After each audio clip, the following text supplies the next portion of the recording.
Shotokan, Japanese, do the teki. Okay, you'll see some of these movements. I'm going to show you how to climb also, not just standing on the ground. They come from a lot of those forms, and also you can climb them. You can find them in your side of your forms and be able to climb. Okay, so that's your first one. The second one is this one. Now, I blocked on the first one, I was over the arm. The next one I blocked. Okay, I'll move to the outside and I'll find myself under the arm. This slides in. Now you just see these techniques basically with a stick and a knife. But you come in, right? You're behind them. This shoulder's pressing into right here on the side of the neck. You grab the same hand grip, okay? Same hand grip and squeeze. Okay? Same hand grip and squeeze. All right, try it out. Huh? Yeah, that's good. Thank you. Thank you. So try that one. Try that one. Under the arm. Not over the arm, but under the arm. Okay, stand here. Just like so.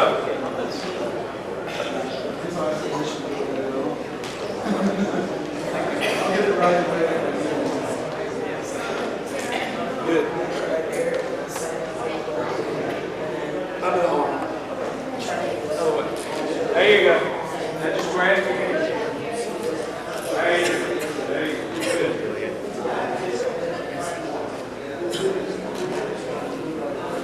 You guys got it? Sir. Okay. Comfortable with that? About to switch it off? Like I said, we only got a lot amount of time. The next one is the third one. Okay? I'm behind the opponent. Remember the one that we did over the arm? We're right here. I've got it. Now she's going to take this arm here. She's going to reach back and try to grab my head, poke me in the eye, or do something. As soon as she does that, I release with this hand. I come under. I place this hand on the back of her head. This one's still on the shoulder. And all I do is flex my biceps. Okay? Flex the biceps. All right? One more time. She punches. Okay? I'm here. Come from here. Come up and flex. Okay. Get out of the shot.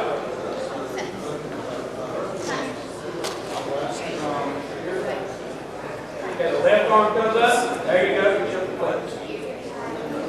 That's it. Lay it right on the back of it. I'll just flex your biceps. There you go.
Several different things. If you can do a throw, I can actually throw, go ahead and throw here, over.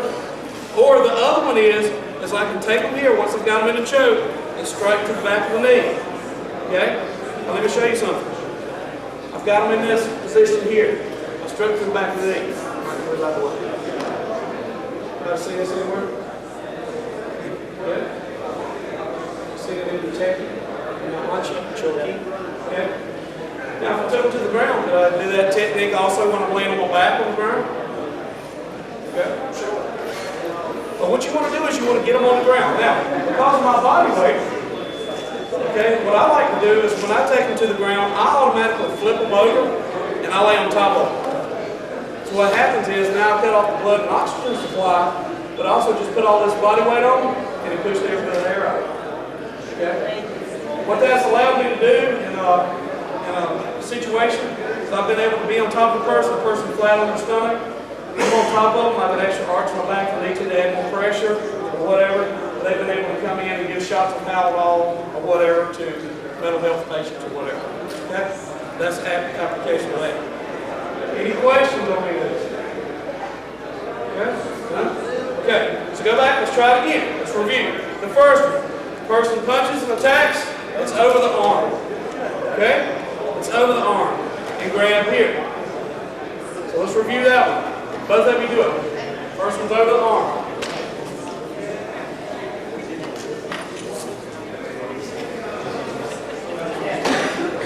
Try it about 2 or 3 times a piece.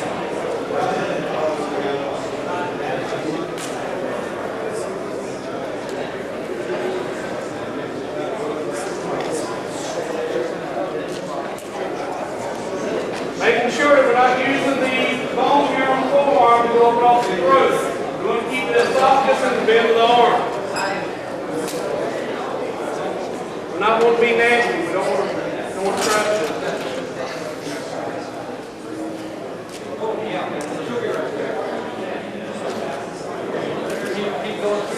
Yeah, you can do all 3 of them if you like. Okay? Go ahead and go to the next one. Once you've tried the first one, go to the next one. The next one is actually under the arm. Under the arm.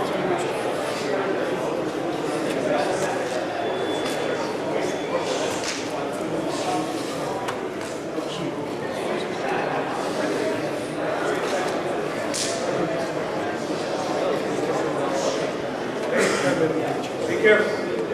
Make sure you don't use the platform.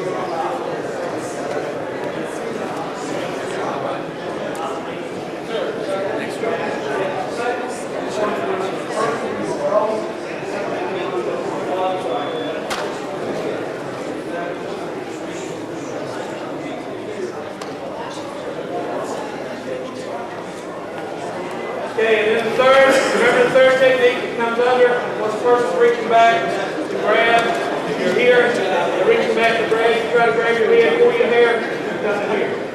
Okay, watch out for a second. Let me give you guys a little extra on this, alright?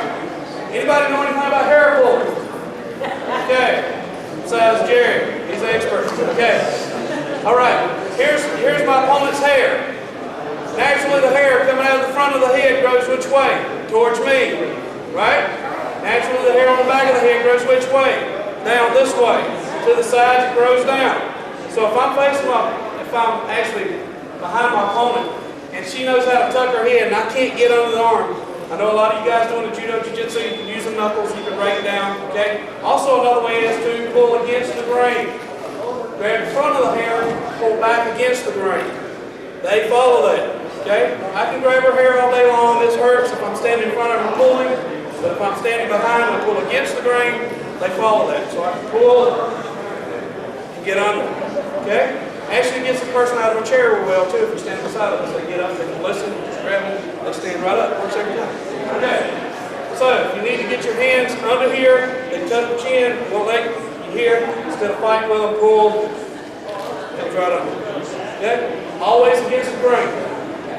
So try that with your partner if they got hair. Now just get your hand. Grab your hand.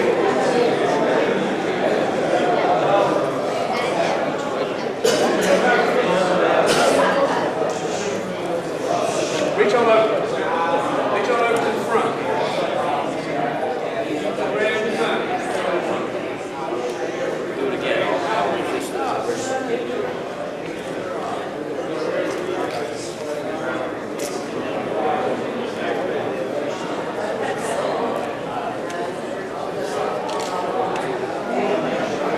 Okay, real quick. I've seen a few of you doing some stuff. You got a partner who's got a hair line and won't let you grab hair. No problem. Come over. You've got different things that you can do here. You can actually grab here on the nerve, pull the head back. That hurts a lot too. Okay?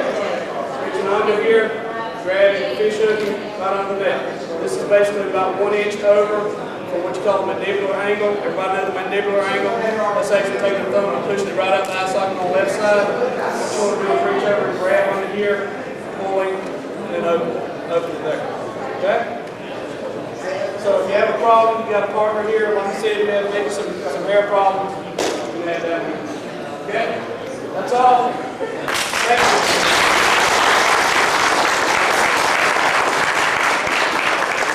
All right, I think we got the room a little bit better here, Joe. Next up is Sensei Ben Brooks. He's been with me since he was my other little kid's age. Benny, come here real quick. Show him a split so you shouldn't know what I'm working for. Okay? Ooh. Ben's been through with me the thick and the thin, and you know all the instructor stuff you go through where the student eventually takes care of you. So that's what I'm trying to get him to do, so I don't have to work no more. So Sensei Ben Brooks. What I'm going to be working with you guys today is application of time. I've been doing karate for 12 years now, and up until about 2.5 years ago, I was really looking at my art, and I just, of course, we always want more, but I was really looking at, I really want more, and I could always go and learn more katas, and more katas, and more katas. But what I've got to do is I've got to take the katas that I already know, and they just explode. Working with my instructor, Master Lawrence, and Sensei Stover right over here, every little movement that I've done is no longer just a down block. I've actually taken that down block, and I've got tons and tons of stuff that you can work on with that. That's what I'm going to be doing today. And I'm sure that most of us are martial artists, so we've all seen forms before. The ones that I'm going to be doing is all the Teno Kata, which is the H form. Very first move is your down block, your punch, and then your down block, punch, down block, and so forth and so forth. I don't have a lot of time, so I'm just working on those 3 techniques. We're going to take those and I'm going to apply them off of punches, off of grabs, even one off of a kick. My uke is going to be Ryan. He's going to come out here. To begin with, I'm just going to demonstrate some of the techniques, and then I'll get into letting you guys stand up and try a couple of them too, because I know you don't want to see me listen to that all day. Ryan's going to step right over here to the side. We begin our form with the ray. Now, we've always learned that the ray does begin and show respect to the form and ends show respect to the form. But every movement that you do in the martial arts can be applied to a self-defense technique. So what we've got here is a simple wrist grab. As he grabs right here, his hand goes up, and I'm using this grab. Now without him, this is over here. Now he comes together, comes down, and he comes back up. And this comes here. What I've got with this is as I pick this up and grab, he's just going to hold his position. That's the very first move here. After I've gripped this, the next movement is going to come down. I simply use that to lock him downward. Now the next move, stay where you are, is the hands coming upward. So after I've got him in this position, I just re-grip, continue to pick that back up, and you see that I already got 2 wrist locks out of this movement that we've got here. Also going to move into the next little part of our down block. Now as Soki Sober calls it, you see what you get. He throws a punch in my hip right here, and I block it, I step forward, and I punch. That's what we first learned, which is good because we all got to start somewhere. What I can also do with this as he punches here is I'm actually going to use the chamber of the arm. As we turn, we've already got this here. So as this punch comes in, pushing that out of the way. My down block is now going to go to strike. Striking the arm, and again stepping forward with my punch right here. Now we're going to get further. As he gets into this punch here, I can also use the circular part of the down block to hook this arm and then step in, following with my punch. As he punches in, I can also use the chamber of this down block to block the hot punch. So all of these little movements all tie in together. From this movement here, I will continue with my down block, and then I can follow with my punch. And of course, it works on both sides because in the form, you go to one side, and then you work it together. So as you play with it with your students and your ukes, you can work it both sides. Now, also with this, we're going to go off of, we're going to switch right on into some grabs. Now, instead of him actually using this hand to punch in at me, he's actually going to do a couple of grabs. We'll start with him in the front, and we'll go off a wrist grab. Okay, there you go. Now, in the kata itself, you got to change it. What I'm going to do with this chamber is, as I bring this up, I'm going to use this and grip once again on the position. Now, from the chamber movement right here, I've used that to grab, turning into my down block. I'm going to use that down block motion to just slide him into that lock. So as he grabs, I pick this up and I grip, and I turn, and downward he's going to come. I'm also using the stance into it. Now you see that I kind of lower into it. What I'm doing is I'm using my body weight. If I just stand here, I've got him in my grip and I'll pull. I've gotten it pretty good. Now once I get here, I'm using my arm and my shoulder to try to grip his body down here. That's a lot of work. I'm kind of lazy, so I'm going to use my body and I'm going to step into it. Continue to lower it. Again, you can step forward with your punch. Now to begin with in our Teno Kata, we learned that you've got your down block and punch. Then we got a guy on the other side, so we're going to fight this that way, but I can also continue that motion with the partner that I've got. So as he steps over here, I'm going to go back to the basic. He's going to punch low. I've got my down block. I step forward with my punch. Now for this motion here in the kata, we have down block. What I'm going to do is I'm going to use that to actually send him to the other side here. So once I put up this punch, I'm using this down block motion to get the back of the neck. And then I'm picking that down. As you notice, when I end up, I've got a down block. Now is it a down block? No. Once again, I can use that front stance, stepping into his neck, lock his neck, kick his stomping, all of that fun stuff there. Let's go back to a couple minutes of this grab. You come back on this other side. You know this grab with the other hand this time. Again, using my chamber, you can use this to grip. And all I'm doing is just the opposite of what I've done before. I've already twisted that one. I'm stepping into my down block, pulling in this way. Again, using my punch afterward, or stepping through with the punch. Now the fun one that I'm going to get you guys to work with is going to be off of a shoulder grab. He's going to come up and grab the shoulder. The chamber itself is actually going to strike. Here, do you guys see a little bit better? I'm striking and I'm gripping this. Now as I step into my down block motion, I'm pulling this hand right on around. Now the punch, I can use this to come in and strike to the face. What I'm going to do is I'm going to keep it pretty, and I'm going to use this to go against his arm. Once I've got it locked here, I'm going to use this punch to strike into the arm. So if you want to try it, let's stand up with one hand. Okay, nobody's going to try. There we go. We'll take it nice and slow. Everybody come on. Go ahead and get with your partner. Your partner's going to grab right hand to your right shoulder. Now, using the chamber part of your down block, you're going to use this punch to come in and strike to the belly, while the other hand grabs and grips the wrist. There you go. Also punching. You're going to make it up a little bit. Now, from this motion here, using your front stance, you're going to step outward and using that to twist.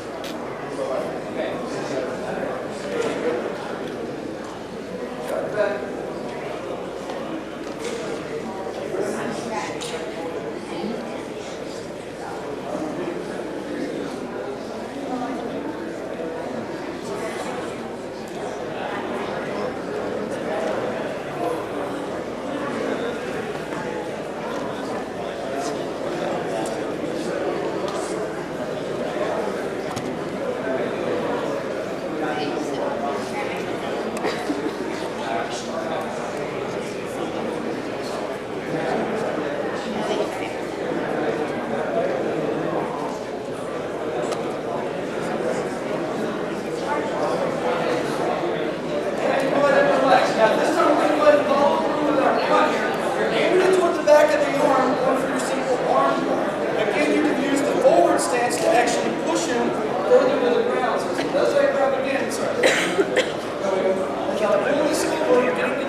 As I'm moving it in. So if I've got it with this arm, I would actually just grab that and continue to push.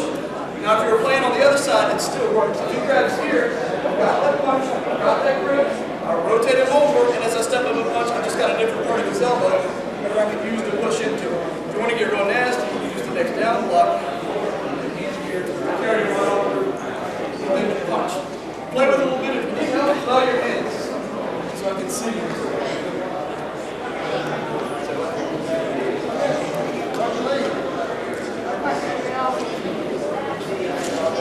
There you go. And then strike it right on in there. Hey, that just turned over. You got 5 minutes. I do? Yeah.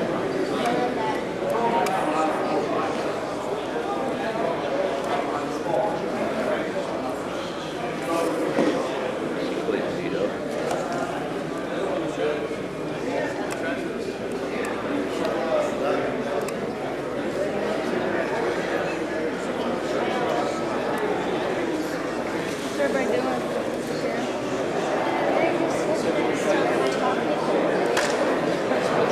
Yeah.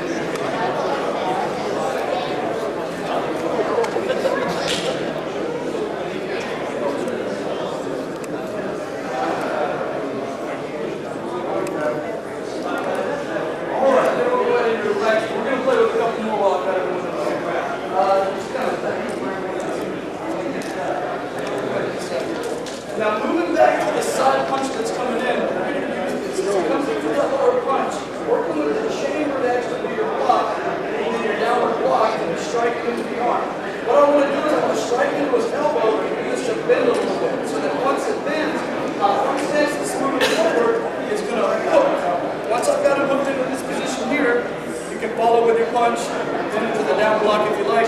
But again, he comes in with his punch, using this to push, using this to strike, boom, and hook. Using that forward motion step, and then strike wherever you like to on your part. Go ahead and give that one a try. Just let it.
I get tired of yelling at him, I'm sorry. He's not teaching right now anymore.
up, I like to give him like really excited, Supreme Grandmaster. Supreme Super Duper Grandmaster. He tells me, because he's 7 years old, he's practicing, he's 7 years young, just call him whatever and he'll show up, so he's just real happy. Mr. Dan Strigler, I'm running instructor.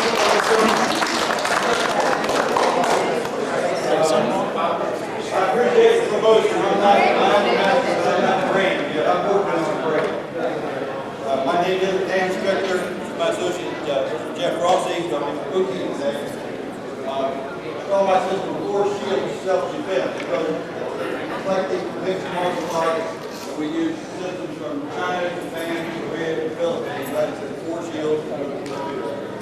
I've blended our needs with judo, jiu-jitsu techniques, and over the stick routine. One stick we will do, I don't know, 5, 6, 8. You gotta get tired of watching. And then we go back to 10 with the stick. All right. Thank you. Jeff, please.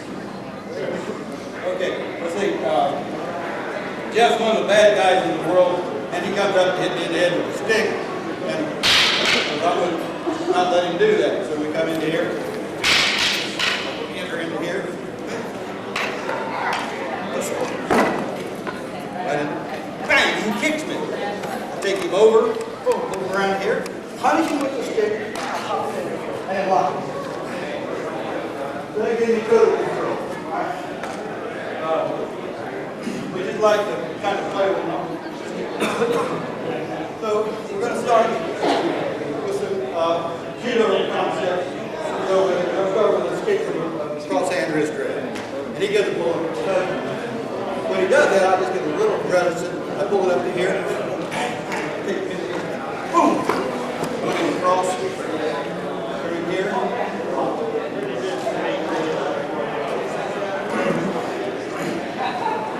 And then we're going to go. He grabs both of our wrists. And he just jerks me. First place we get.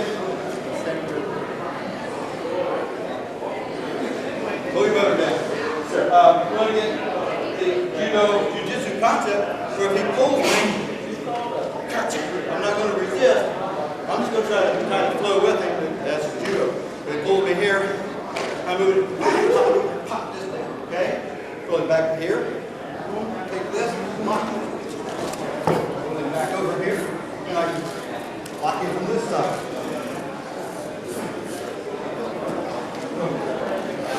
So we blend the judo jiu-jitsu technique, and we'll get back to sticks again. We'll try to use here, lock from here.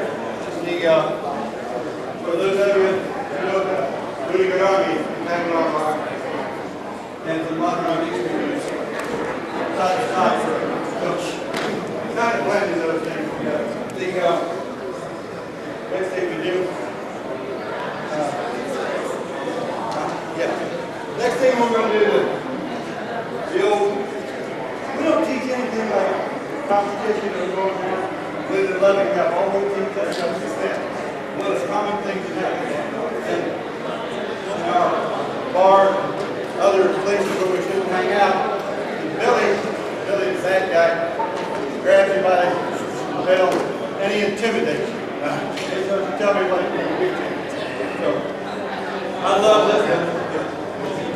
So, rather than some of the really hard techniques, he just gets salts on me. Starts in here, grab me here. Take him here, boom, take him back down. Watch this leg so I don't get kicked. He kicks me with the other leg, take him back. Bring him here, lock, step, and move still. So, I like to see before locking, it's great. This is my first time coming to this council. I really didn't quite know what to put together. I noticed some of the others pulling people up for history if you'd like to do that. One. This work was one of my favorites. Justin will take over for a little while. Thank you very much. There's always that taking chances. Whoa. Whatever. Size of the house. Well, I've got a guy with a big hook punch that we hear. You reach my mic. Oh, I've got men who do that. Do that. Like my women. With 110 or 120 pounds, can't say anybody. No one may try. I think that's it right there. Let's turn this way so they I heard he was at He 130. threw that big hook in there. Yep. Very solid. Once I've done that, then I can go into all the other things we do. Well, we teach blocking system, must prepare my opponent and my counter attack or throw. So we don't just block here. And then stand back and wait for him to throw it again. He throws it. He's like, so he kicks or he throws, bang, I think here, we'll sit right around here, watch it up. But I go for several different things. I can go behind, take this out, I go here. I like to leave this spin right into. Take him around here. Hey, Kieran, Lock. he just did a flying squirrel. Got the arm bar locked on here. Moving He on just to did the a flying side squirrel. here. It's kind of cool. Put it right around. Roll him up there. And he's in. Let's go to control. Like to get up and shot. Come on out. So with stars, first, simplicity, he throws a big hook punch where you got to get inside it to stop it. And we're going to bang, 2 hands, and make a triangle block. It's very powerful. What you get up here. Yeah. And then you're going to go. I'm going to hit the turn back. So, when you go so. I do like to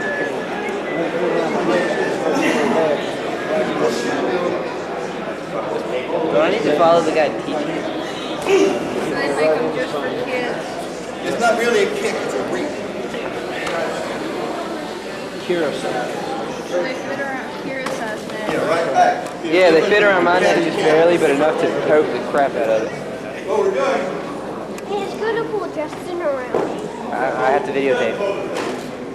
I was watching the truck and everything, yeah. Back. Turn this way so they can see. I was watching a couple of things. And now wrestle him over it. That won't work. Because he's stronger than I lose. So I've got to get this thing moving.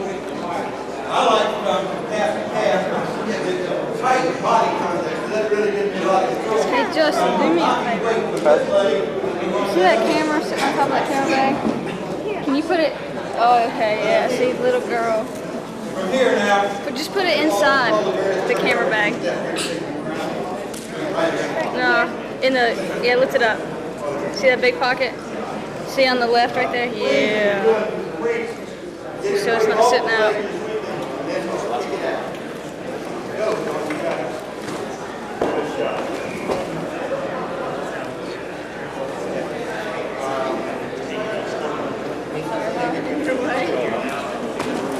Beautiful. Excellent. I like a little tighter body contact, but it depends on the style. Some of the Kipling style looks like you have. I like body contact. Whatever. I mean, you know.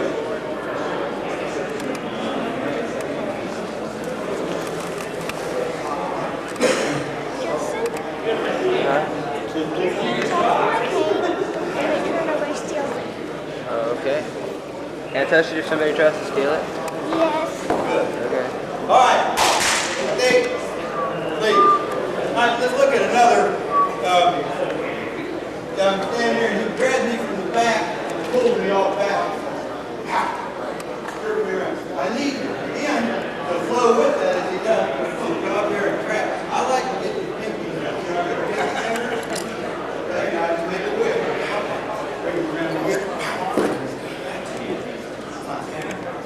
Okay? Okay. So I can step over here now and turn him over and go to this pin. Arm lock two. Okay, so let's try that.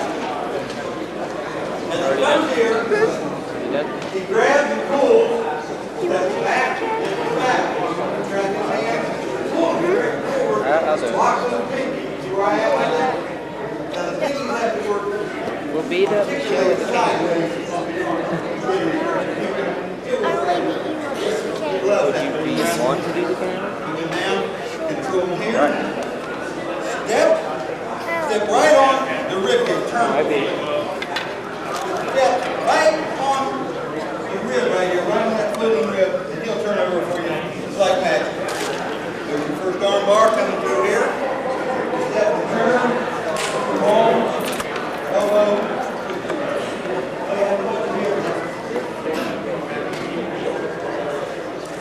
Yes, sir.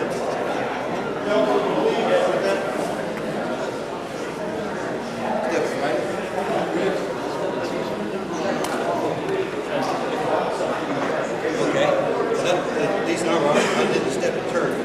Let me show you this. He's here. You want to go down? Yeah. Come and turn that way. See that palm's already there. Already in his lungs. Seems like you get beat up.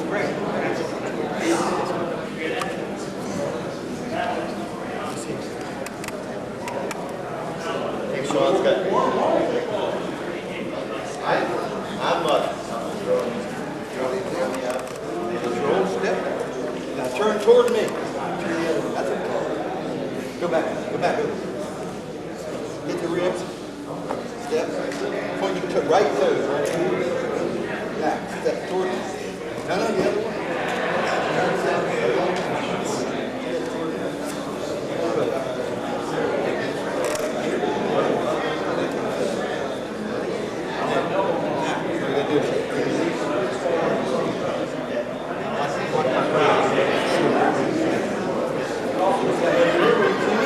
Now I'm going to be here. 2 minutes? Oh, I'm sorry. I'm going to be here. Sit again and get these legs under so I get this break. All I got to do now is up here. Oh, so over there. There you go. So I've got this lock. That's my way to my bar. So that's a nice arm. Real quick.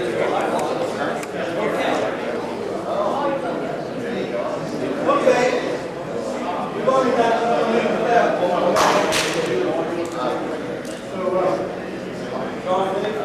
Let's finish with one more thing. Yes, sir. Thank you.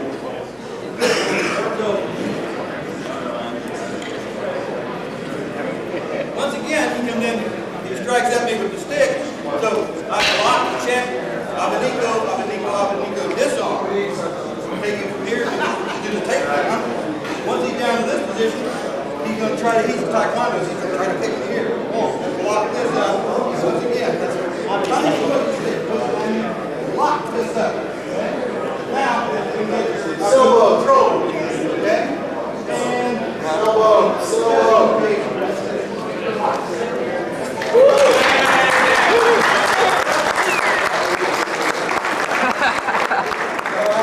Yes, sir. Yes. What you need? Here's what you're right there, son.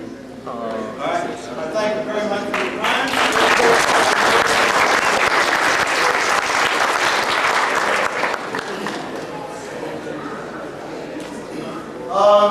Next we have Thomas Lee.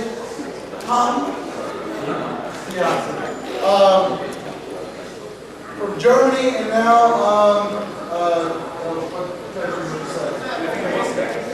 Bosnia. Can't say Bosnia.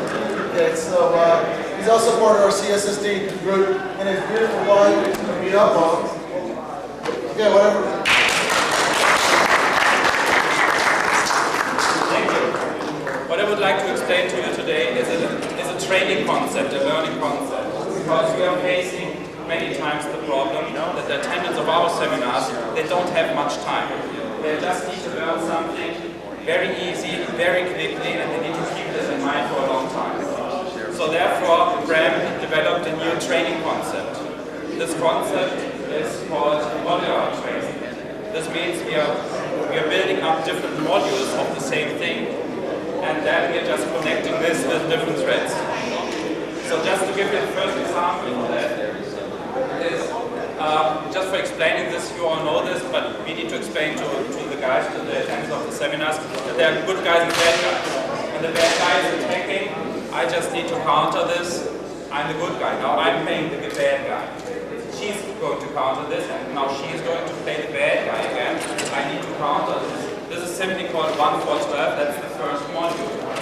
Why 1, 4, 12? Because this is the angle of attack and how we are countering this. This is number 1 strike. She's countering. She's coming with a 4. I'm countering. I'm coming with a 12. She's countering. So this is the first thing we are going to teach them, the first module. When they got this a little bit, we just step on, we just continue to the next movement. The next movement or the next questions for most of the people is, we both are right-handed. What is happening when one is now left-handed? No problem with this. Because it doesn't matter if I'm right-handed and they come with this strike, or if I'm left-handed and they come from this side. Number 1 in this case is still number 1. So if I'm coming now here, for her it doesn't make any difference. I'm just practicing now with my left hand. That's the second module we are teaching. So can we switch between the modules? Of course we can. I just need to switch my hand. So let's switch again. You can see from her point of view, nothing has changed. To bring a little bit more variability now in, we make her switch the hand too. She's on the left side. And now we are coming from the other side. We are not coming from this side. We are now coming from this side. So from her point of view, from the right side instead of from the left side. Then we do the same thing again. 1, 4, 12, just from the point of view from the left hand.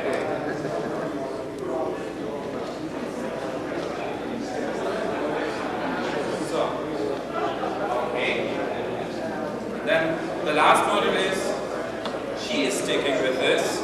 She's doing the same movement. And I'm just switching my hand. This means I just switch to my other hand.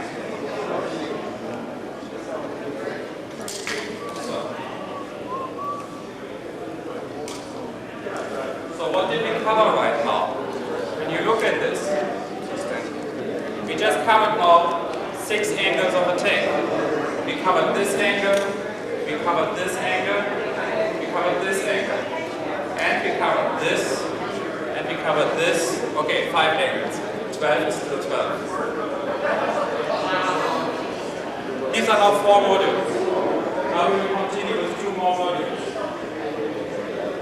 What is if the attacker, after the number 1 came in, I'm not going low line, but I want to go high line.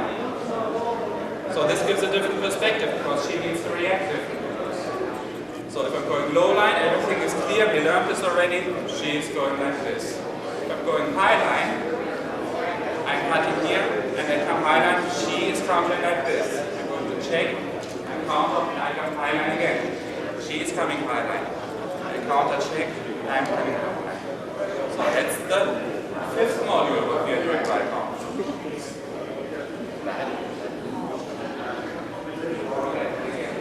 Of course. Can we change this again? Yes.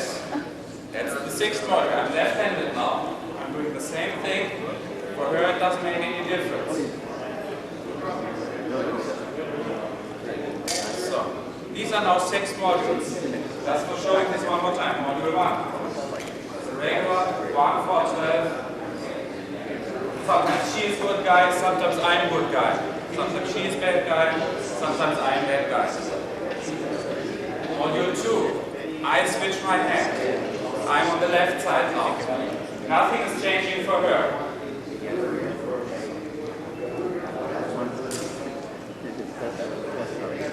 Same thing for her, no changes at all.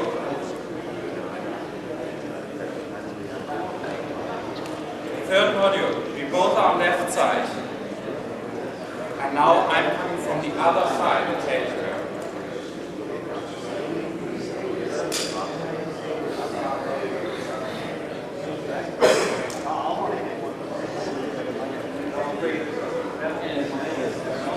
Okay, and our last module, 4th module, I'm again on the right, she stays to the left side. She stays with her move, so I need to change my move again.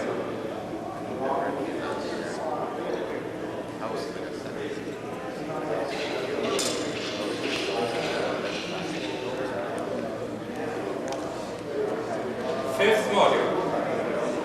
We are both again right-handed, and now we are going again highline.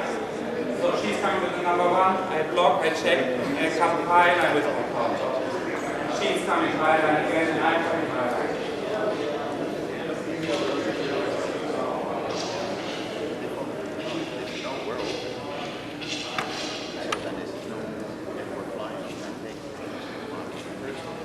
So the sixth module is again, I change my hand. Nothing is changing for her. She still comes with the same thing. I just count now with my left hand.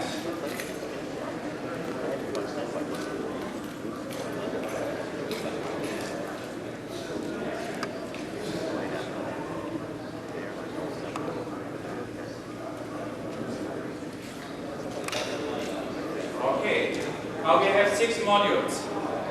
How do we connect them now? Because the modules by itself, they're nice, but there's no connecting thread between them. So we are still not in free sparring because she knows exactly what I'm going to do. And she's come with number 1, I'm supposed to come with the number 4, she's supposed to with the number 12. We all know what the other one is doing. And now, when we are starting to connect these 6 modules, we start to be in free sparring. How's the connection? One connection, there are everywhere connections. I'll just give you a few examples for that. One connection is the number 1 strike here of the right hand. And I'm checking this here. I have my option with my other hand. First, my steel needs to go to the flesh, and then I need to control her, that she is not continuing with her movement and she's not striking at me. Now it depends where my checking hand is going. If this is going here, I cannot go highline anymore because I will cut myself. I need to go down. If my hand is checking here, then I cannot go down anymore, because if I do this, I'm going to cut myself. I need to go high. So just very slowly, we start with regular 1, 4, 12, 1, 4, 12. Now we have the decision. Here I'm checking now like this, so I'm changing to highline. Here I'm checking like this again, so I'm going low line again. I'm high line again. I'm low line again. How to switch to module 2? Very easy for me. I just need to switch my hand. I'm module 2.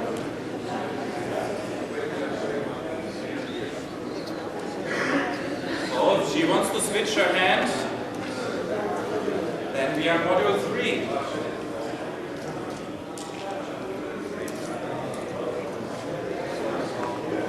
I'm switching. We are in module 4. And she's switching again. And we are in module 1 again. I'm switching here to highline. I'm switching to low line. I'm switching backwards. I'm switching highline to left to the 6th module. So what we are doing right now is free sparring, because she doesn't know what I'm doing. And I'm just switching all the time the way I want it. So what is the final result of this? We get automatism here. Because she learns all the kind of responses in a very short time to all the angles of attack.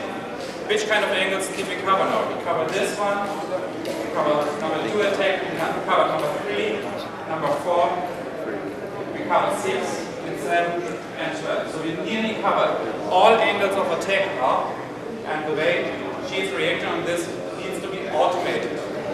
This just with simple movements.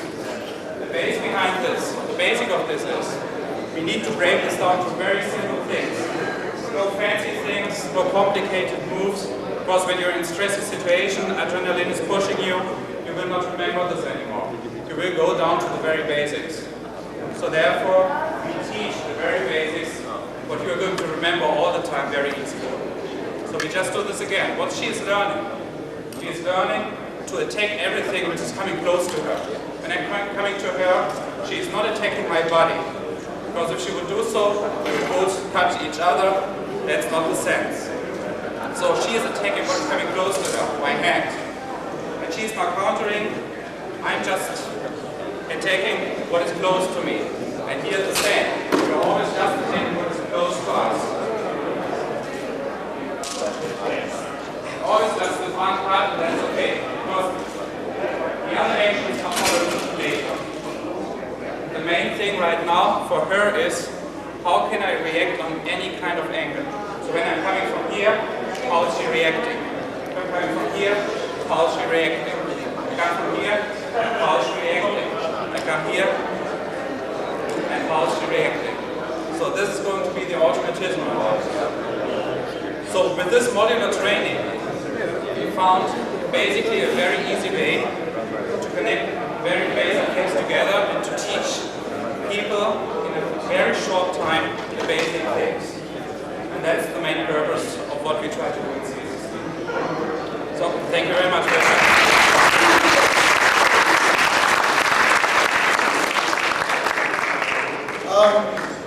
Finally, we have somebody from CSSD, Shadraki Sabunim.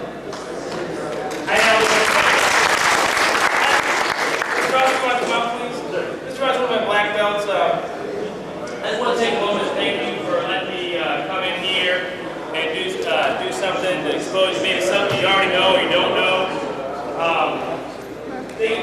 You guys do such a great job with ice and traveling.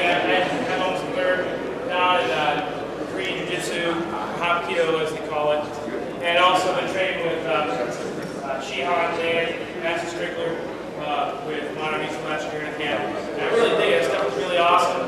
I've trained with Ray in Whitewater, just amazing people. And so I'm not going to try to do all those fancy grappling stuff. One of you guys can do it probably better than I can. So I'm going to go and get down to more basics. And I want to talk about some of the training secrets of Taekwondo and the theory of power.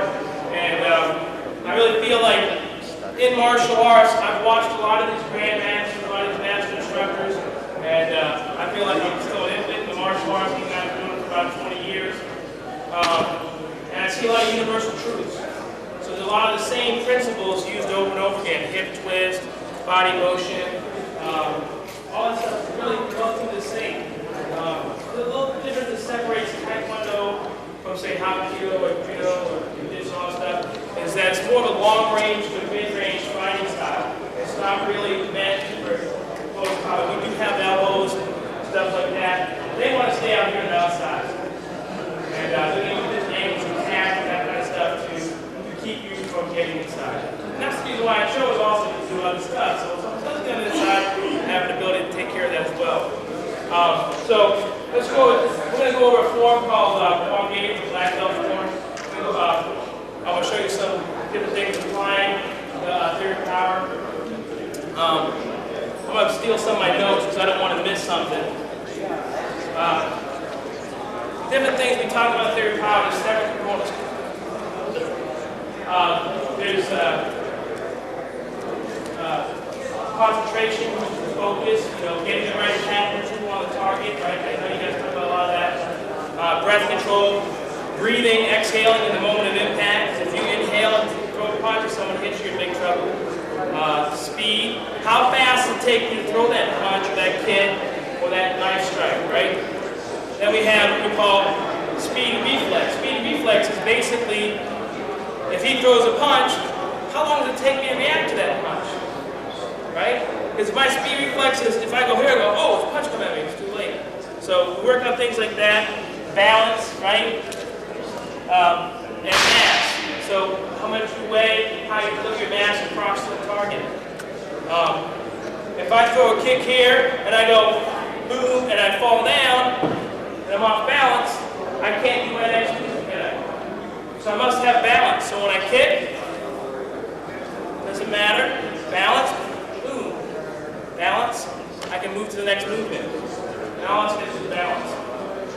Another training secret in Taekwondo, first we must know the theory of power. And it's a very explosive art. Everything does with explosions. Go what?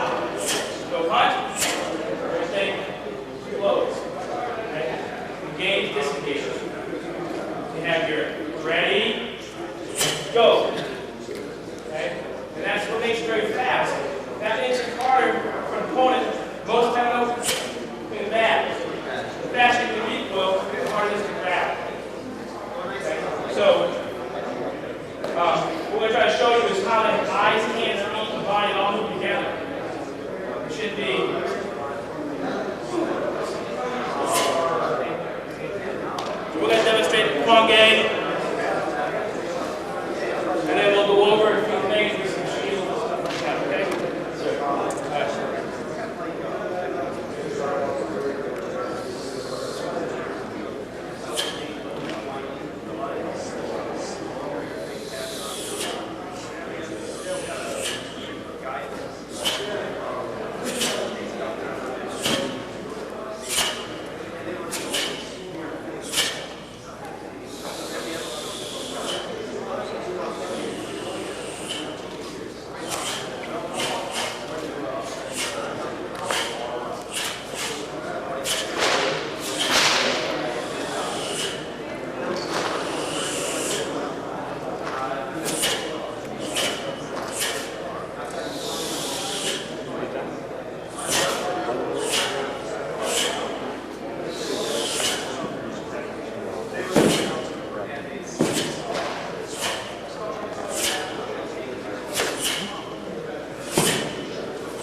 Taekwondo means the way in hand and foot, but it's notarized for its kicking power.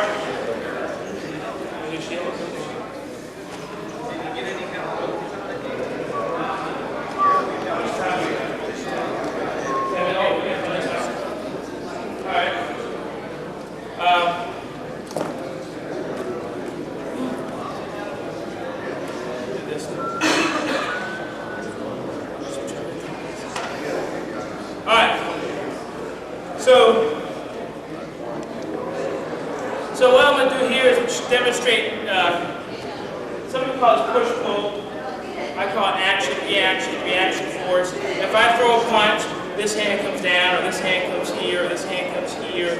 But what I'm doing is if I pull this back and push this forward, it causes hip rotation all the way up the body, and allows the powder to transpire into the target. So what I'm going to do here is just a jump back kick. Justin's got a pretty good chest protector. He didn't want me to use it for other stuff. But anyways, what I'm going to attempt to show you is that when you do a back kick or something like that, same as if you throw a punch here and then reaction, but you have that same push-pull with your feet. So one's going to pull forward, one's going to go back. So when I throw this kick, I'm here. You see it? Here, this back leg. You can hear the air holes taken out, but you notice when I pull, this leg comes this way, that leg comes this way. Okay? So, doing the jump kicks, back in the long time ago, early days of Korea, they did it to knock knights off horses because they couldn't afford a lot of the fancy stuff. Now, more jump kicks are made for more explosive power. If I throw a punch, from a ground position or a kick, I may recruit maybe 30–40% of my muscle fiber. But if I jump and I explode, now I'm recruiting 80–90% of my muscle fiber. So I got more soldiers on the ground doing more work. So you're going to explode the target much faster.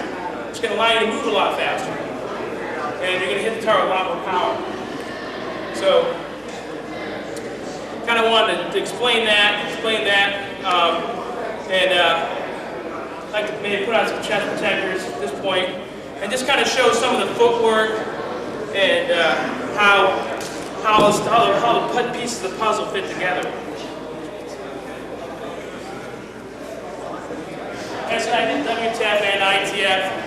I studied most of the Chunji forms. I had the traditional Taekwondo and a General Choi and Grandmaster Bu playing card.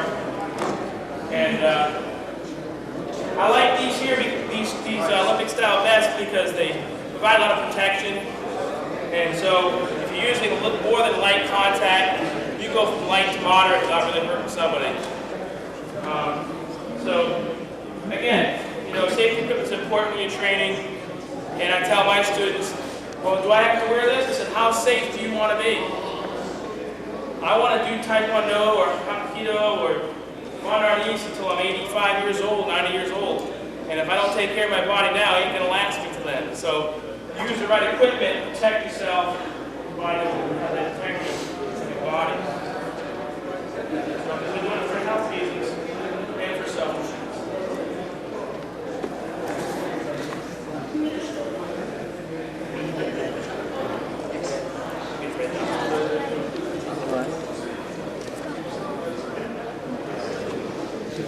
So this is used in the Olympics as armor, and I think Olympic style Taekwondo is pretty good, but it's like boxing with the feet. If you ever watched the Olympics on TV or anything like that, the thing that I don't like about it is there's no hands. In traditional Taekwondo, in the ITF system, we do what we call continuous sparring. It's a little better, I think, than point sparring. I've done open point sparring and open tournaments as well. But what happens is you get a point and you break, right? And when you do that, what happens? You start developing a way to be more efficient. So the tall guy gets to be more efficient, and it's the first point that wins. So what do you get? It's a game of tag. The elite person, elite leg kicks. Who's got the fastest front leg kick wins. They start pumping that front leg. With continuous sparring, it's hands and feet for 2 minutes to make points. So if someone starts with that one leg wonder technique, I call it, I'll take a point, but I want to get 10 points. So that's the big difference. So that's why I like continuous sparring a little bit better. I think each style of point sparring or continuous sparring, Olympic style sparring, lends itself to a different, better aspect of training. But I think that out of the three, I think my favorite is continuous sparring. It really allows more stuff. So me and Jeff here in the fighting position. If Jeff was here and he's coming here and goes elite leg turn kick, notice how I move. I'm not trying to block a whole lot. I'm using dodging as primary weapon.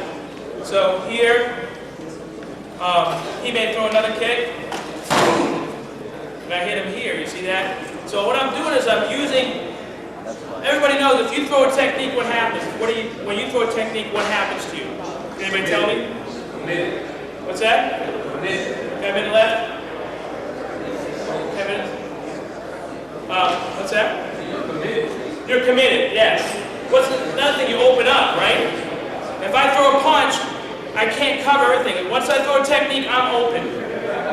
So what I'm doing is I'm dodging, letting him throw that technique where he's almost got me, that conservation of motion, and then boom, I'm in. Okay? We do that with Arnie's all the time, and Kempo and everything else. So what we start doing, we start moving around a little bit, we get the footwork. Just gonna throw some kicks, I'll throw some kicks, boom, good. He goes, boom.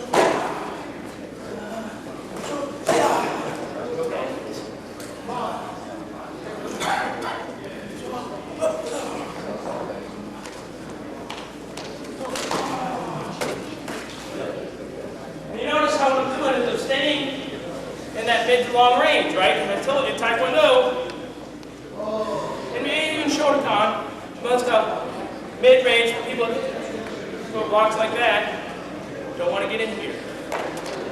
In Olympic style, we'll do, if he comes in, and I come in, I block, I'm going to come here, push off, kick off. So I want to get back out here.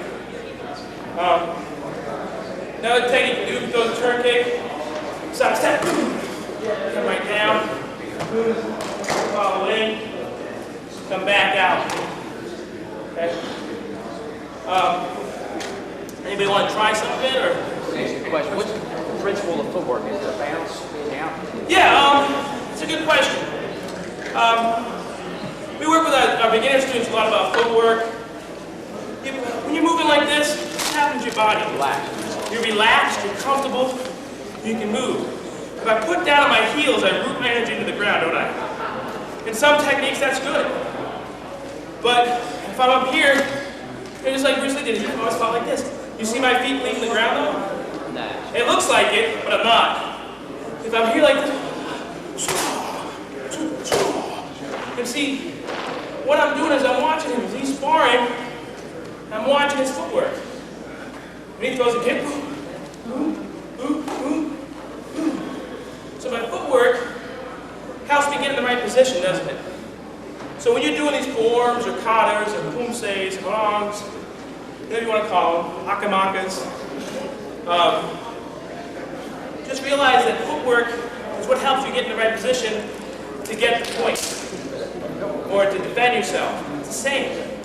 It's a game of distance and timing. So when I'm here, he throws a kick, boom, I might come here, boom, change my footwork over here.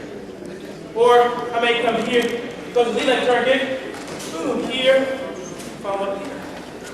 If I get too close, boom, boom, back in the hands, okay?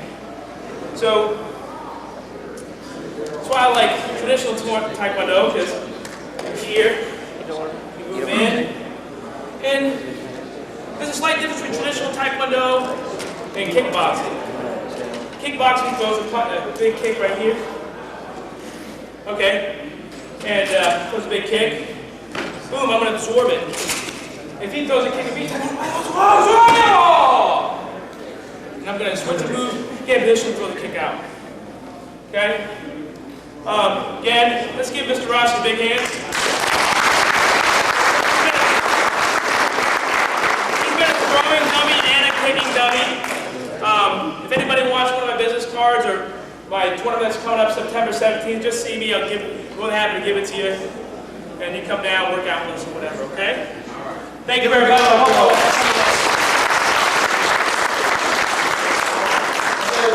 Before he comes out, we gotta get him pumped up. So everybody say, finish, finish, finish, finish,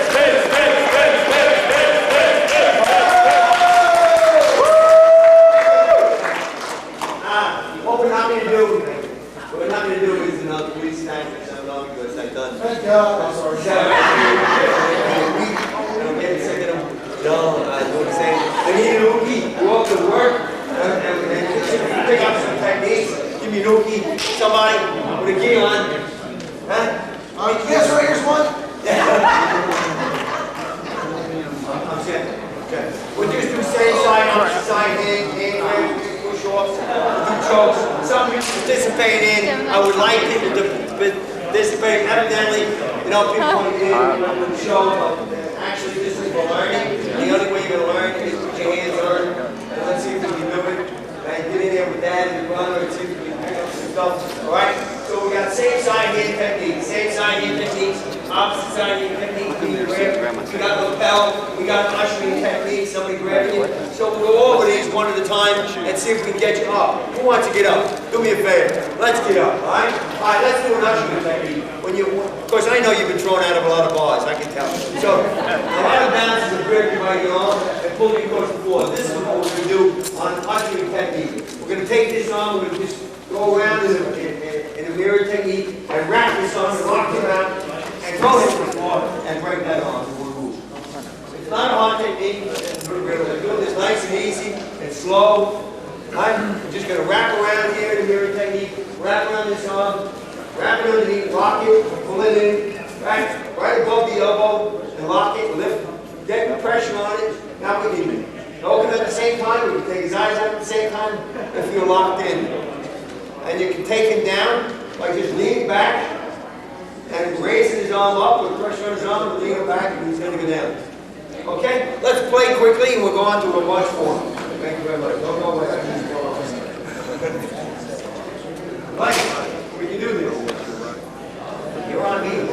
You're dragging me out of the bar. I'm going to take this arm and lift him up, bringing the elbow back, push him back. As you go all the way, we'll bring the elbow back.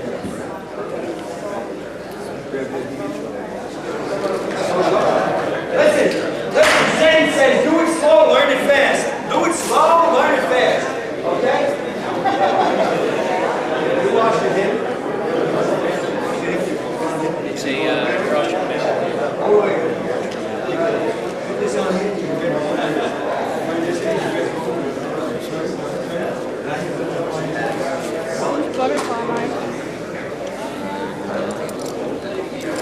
Maybe you don't work.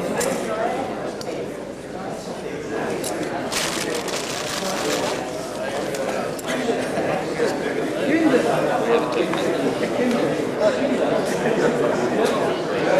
want some coffee cake? Half-eaten coffee cake?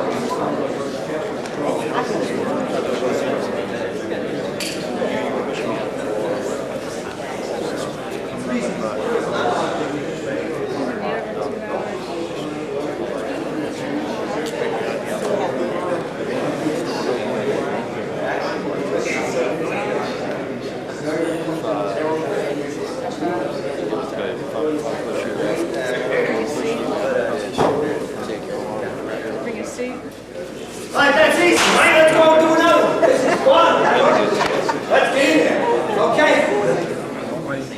Opposite side here. Let's go same side. I'm trying to think. There's 32 ways to the inside of my body, 36 to the outside of my body to break this arm. Let's just make a couple of nice ones. Something easy. Well, we can just bring him down. You all know this one. All right, bring him down to the wrist lock and take it over into an elbow lock, lock it against your body and hold him down. All right? Put enough pressure on it so you don't do that. Go back there. Okay? So we're back here. We're going to use this as our knife. We're not going to lock that pressure onto his arm because we want that. If he says screw you, I want his hand to say screw you. Because when he says that with his hand, then I know he's going to give me pressure and hang on, so I'm going to hold him down. I'm going to pull his arm out straight and transfer it to the elbow. Lock the elbow against my arm, against my body. Either break it there or push him to the floor and hold on to him. If he wants to do that, we can just keep him there too. If it's done fast, then go down on his face. Let's go.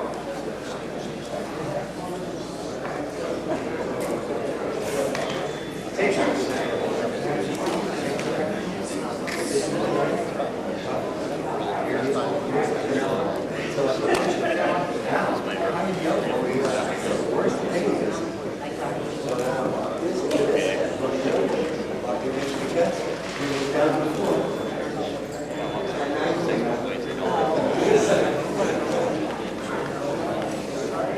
Same side here.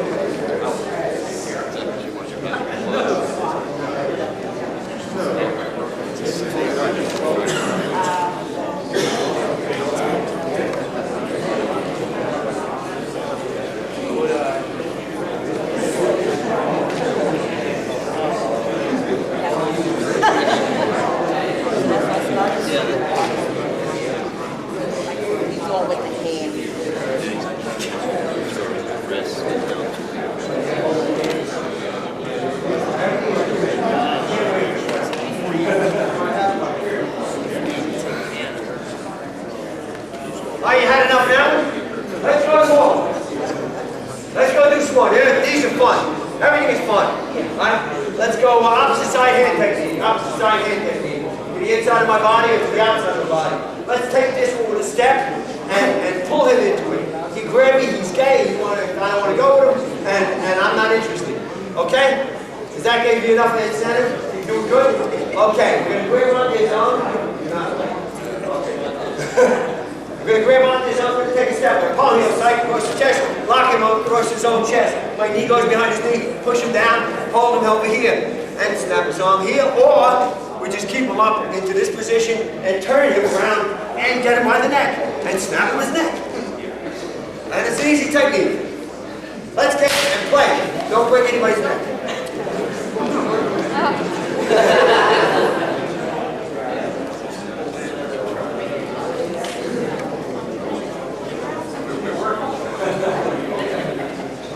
These are easy. They're not hard. Palm your strike across the face. Of course, don't do it hard. Don't knock his teeth out. And all we're going to do is transfer his weight. Hold the elbow against your chest. And that's where you lock. If you want him to fall, he'll break his arm.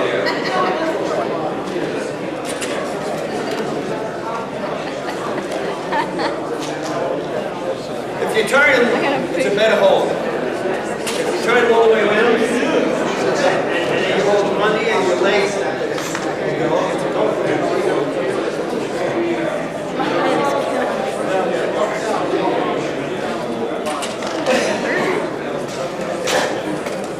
Hold Hold it high as you can. See, hold it up as you can. These are really easy techniques.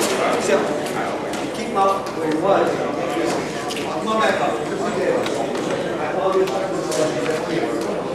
just going to start it with a roll. I put a lot of pressure on the top, so when I pop, he'll turn.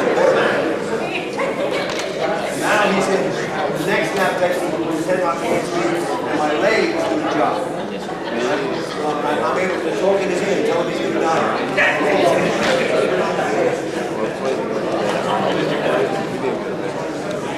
Hey, this shit won!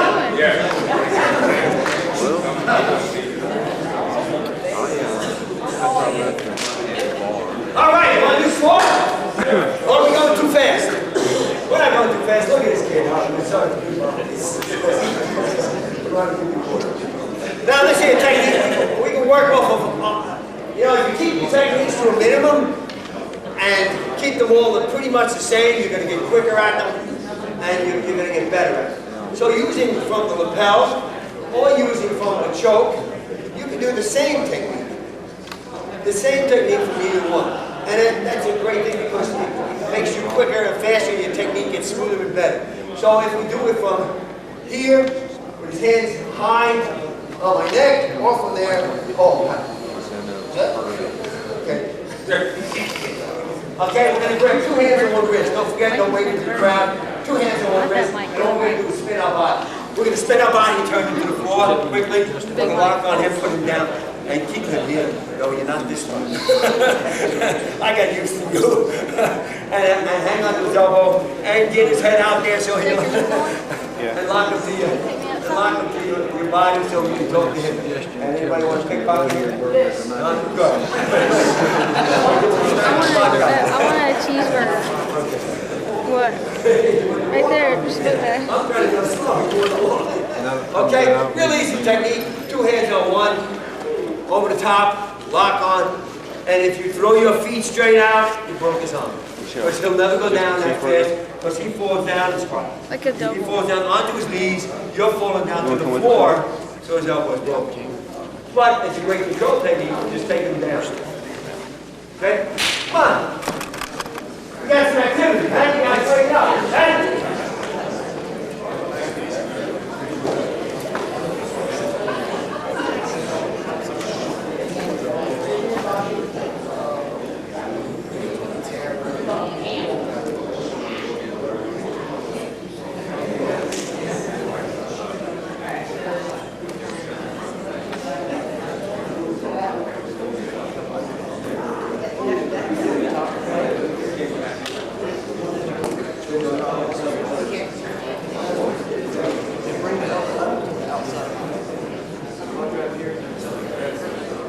Under your elbow. Lock it under your elbow. That's not safe.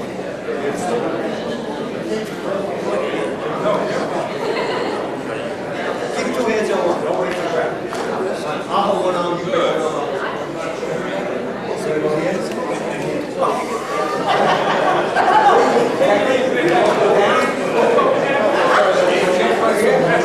Is this good?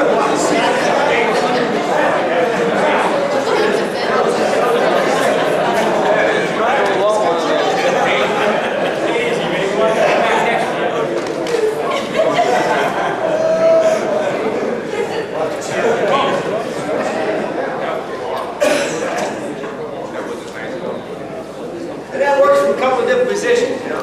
So it's good.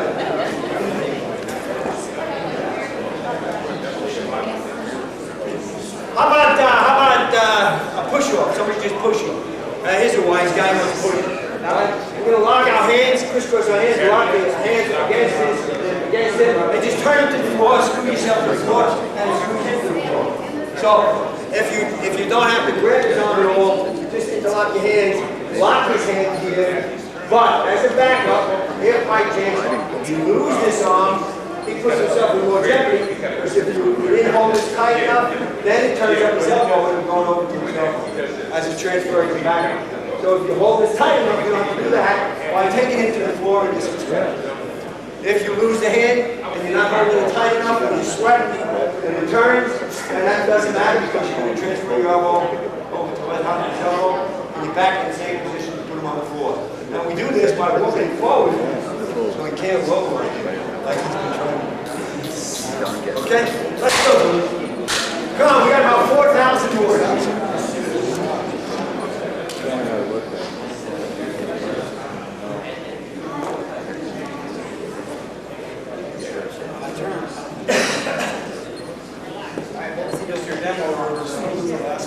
Oh, shit. Man, you guys, two behind. Let's go.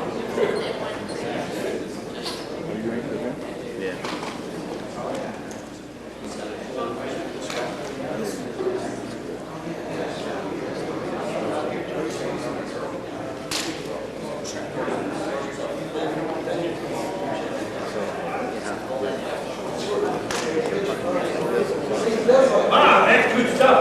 That's good. Break that on. That's my kid. Oh, good. Break that on. I want to hear the snap. All right, let's give one to the ladies. Let's give one to the ladies. Right? I'm a wise guy, and I want to approach this hot-looking woman. Right? Well, she's approaching me. Okay? And she hears somebody on with walking by and don't want to know help. All right, first thing I take my sword. The sword from here to here, the sharpest edge is in the middle, on top of this nerve center here. Oh, hang on, don't let me go. Okay? All right, we just got to cut him away and get the hell out of here. This is not a hard technique. Everybody knows it. Okay? We're going to add a little bit more nasty to this by saying yes. If I say yes under here, I hold the arm and bring it to the floor. If I want to progress it even further, one more step up. I like step ups in these techniques. We're going to press it down to the floor. We're going to take it and bring it down to the floor like this. And as he falls forward, I bring the arm back and bring the arm. As he falls forward in a fast motion, this arm will snap going this way. You can do it on either side, opposite side, same side. Right? And we're going to cut it this way, bring him to the floor, and as he falls forward on his face, I bring the arm back and bring the arm. Easy technique, not hard. Done in stages. And one more in stages is just to get away.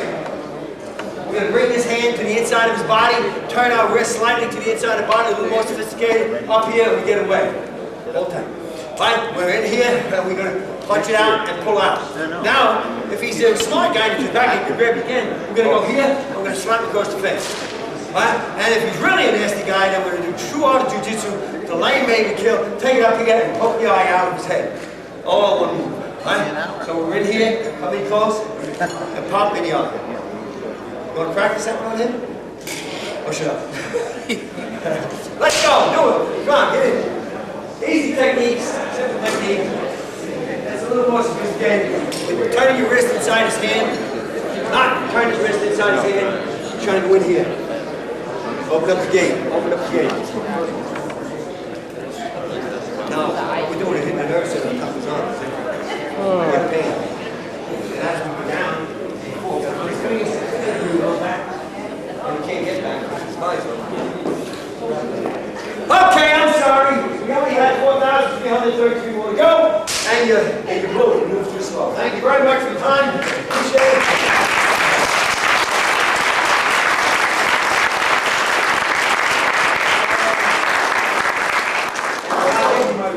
Yeah, I was going to say, if you want to stay out here a minute, you're going to do participation. Are you going to do participation room too? You want to Yeah. All right, everybody have a seat. This is, this gentleman doesn't get enough credit. He sits over and hides, but he actually does so much with the Hall of Fame and the whole Leadership Council. Grandmaster DeKirk is really does a website and does so much stuff that we don't see. Please, everybody, give him a round of applause.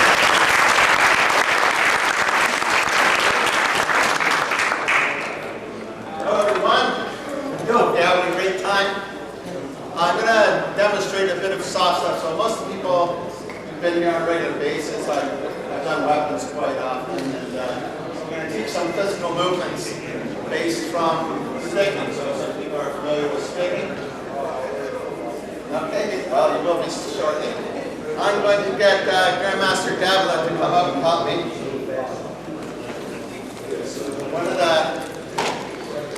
One of the good guys here, 75 years of age, he's still up training every day and competing on a regular basis, so I hope to grow up to be like him someday.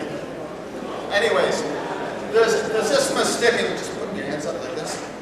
Uses, you're trying to gain energy from somebody and use their own energy to hit them.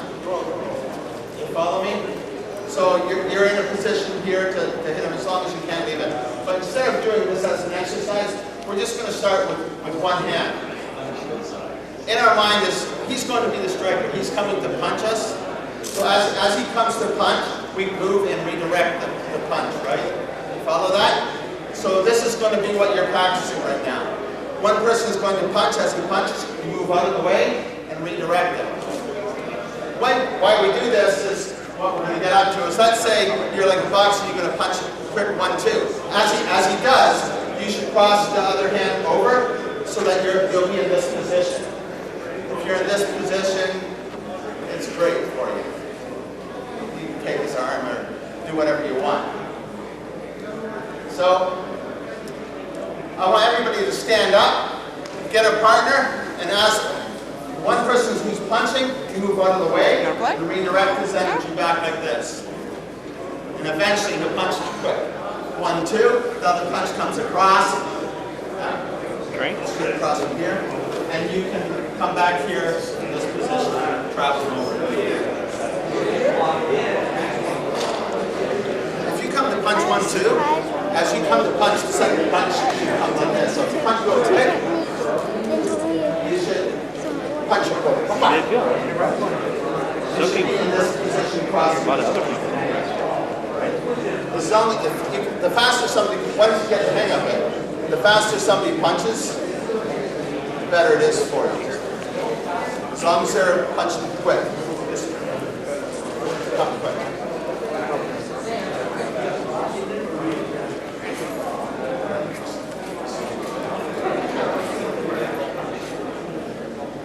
Start like this. Go like this. As you punch, sound. Yeah, that's what I heard. It's great. I know you will too.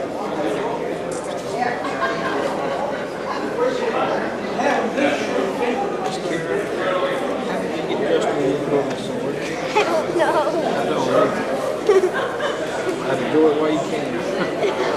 That's actually mine.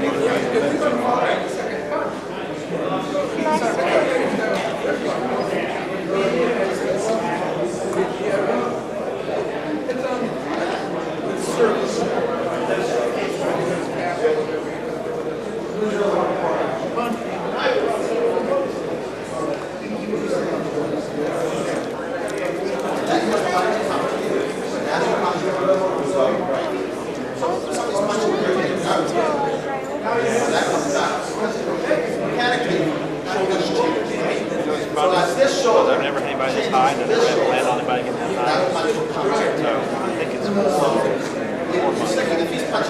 I'll look. Because I have it all written down. It's like I don't remember. It's either 4 or 6 months. What I'm going to do, for me, what we're going to be doing is we're going to get tested around that ring, black spread. We're going to do it instead. It's going to be like a virtual people,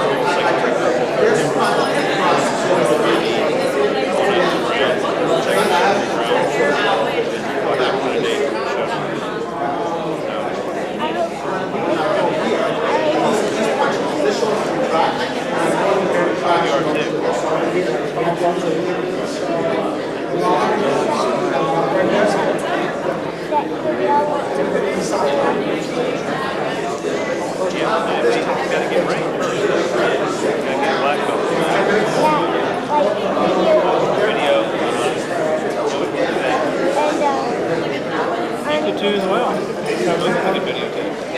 I think so. Okay. Work for anything. For time consuming here, we're going to do something else. Here what we're trying to do is utilize somebody's energy against them. So let's say,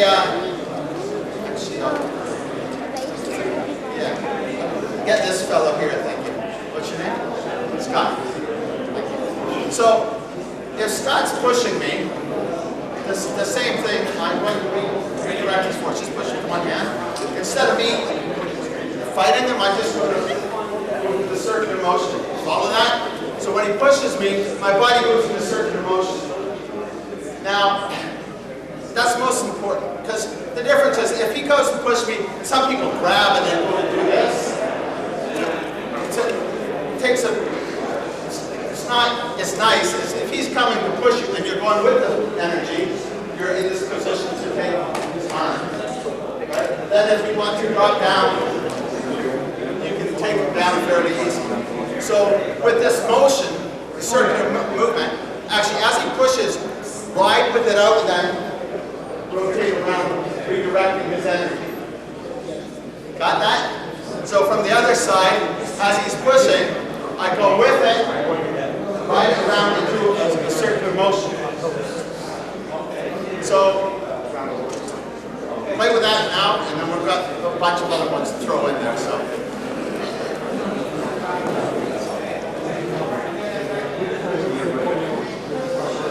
See, you're intercepting. You will use your hands, but we'll use our hands.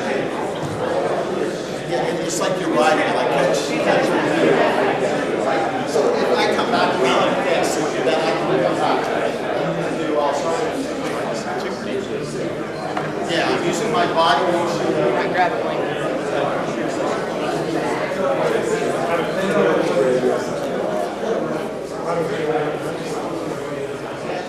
that's all right. See, when he's pushing and you start going with this slow, you don't have to go grab it. I'll push it. That's a push it.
Put it behind your neck, it hits and you dump right in the spine.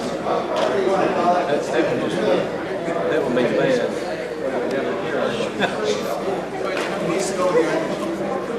Massaging cake.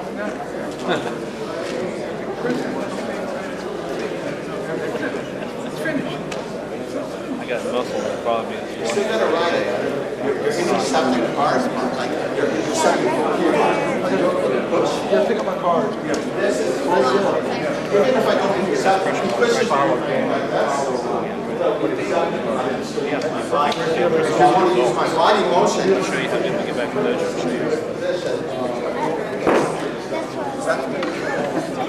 Probably popped in my pocket.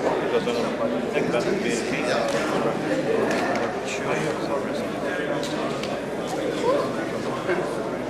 Losing my. As long as I don't lose any money, I'm just happy. Yeah, right. I want to do this. Okay.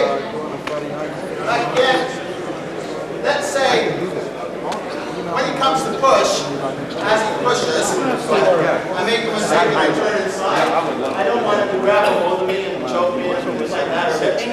So as soon as I realize that I moved in the wrong direction, I let my shoulder ride this up here and be in this position again. So that I technique. So what I want to do is have my full body motion in slow motion. As he pushes, he pushed me and it knocked me back. Intercepted with this. If this shoulder stopped, if this shoulder was underneath, it's going to choke me. Right? So as he goes to push you, you have to stick this shoulder, picking this up, having this arm in this position so that you can then, if you want to take your opponent down or hit him or strike him, whatever you want to do. So it's important here that you go, don't think that if he goes to push, don't think that you've got to move it and do like move. Your movement is from his energy. So when he pushes, you feel his energy. Step outside, be in this position, take out the knee if you want, down. It's all good. Everybody got that? Okay. Play.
Okay, only 2 more minutes, I better add something else in here.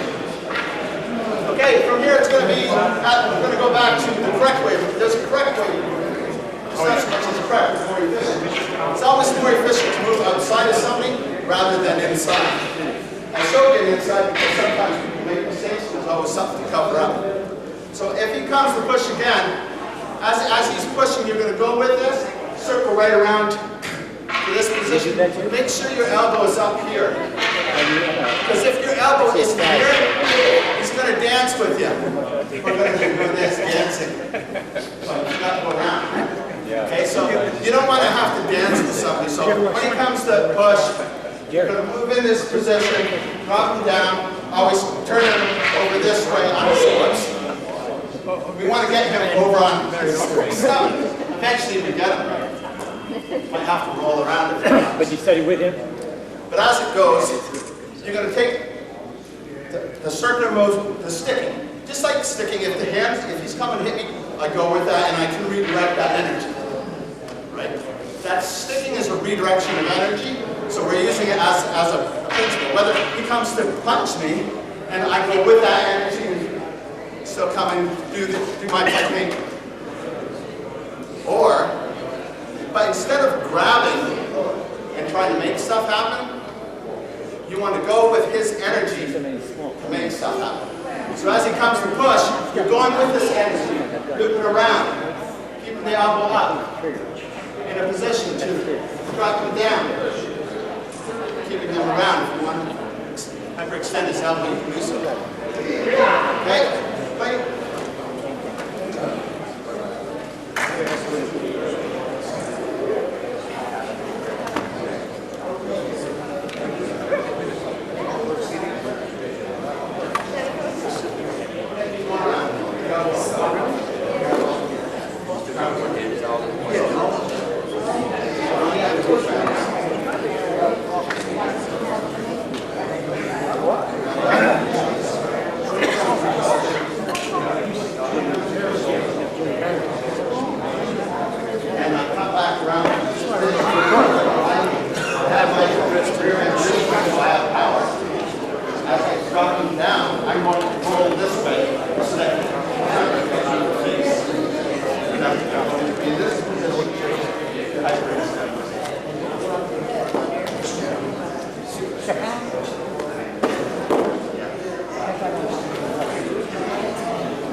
wrong, I think. Okay, ready up. It's Jersey and New York. But that's the Presentation.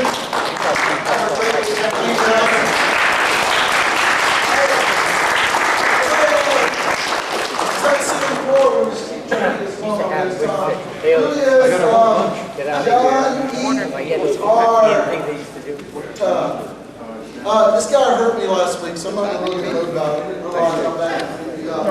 We had the honor of having a guy come out from. You guys know what the Dog Brothers are? Who the Dog Brothers are? There's a fight called the Dog Brothers, and what they do is it's full contact fighting, stick fighting. You put a helmet on the head, and you fight full contact sticks. There's no body protection; it's all head. And usually, as soon as they take the sticks, they go off and try to kill each other. So we have this guy supposed to come in and teach a seminar for us. He can't come in, so he's bringing this guy that won the Dog Brothers Championship. And me and John showed up and we go, oh great. So we do like 6 hours of grappling a night. So he got to beat up on me a little bit, Frank a little bit. It was awesome. But John is one of Brandon's senior students and one of Mr. George Dillon's senior students. And it's incredible what he does. So everybody please.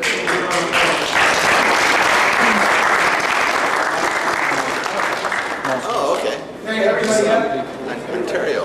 What we're going to do today is Cambridge, Ontario. we've had a chance to play around with some takedowns and some joint blocks.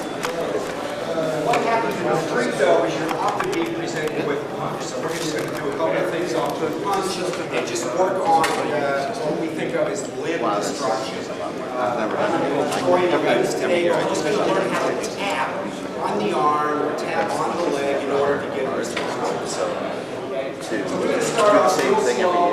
We'll start from a grab so that you can get the sense of what happened. You can grab one of two ways. Somebody's been here for a while. You can grab different. awesome grab, Definitely. the same arm.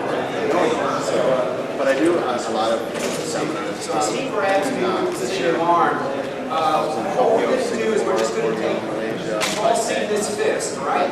You see it like this. What does this do? We're just going to take this right to the inside of the wrist. Okay? This is a two-way action. What I'm doing is folding my arms. He grabs, I fold. Okay? He grabs with intent, I fold. Now I've got take this. We'll go a little bit slower. He grabs. I just change hands. Here's that. Move you with circles. Okay? So let's just go real slow for that. Partner up. One guy grabs. We're just going to lightly tap. All I want to do, don't hurt him. All I want to do is see his hand come loose. That's all we need to do for right now. We'll build more on that. Alright? I'll give you a chance to always do A-backs.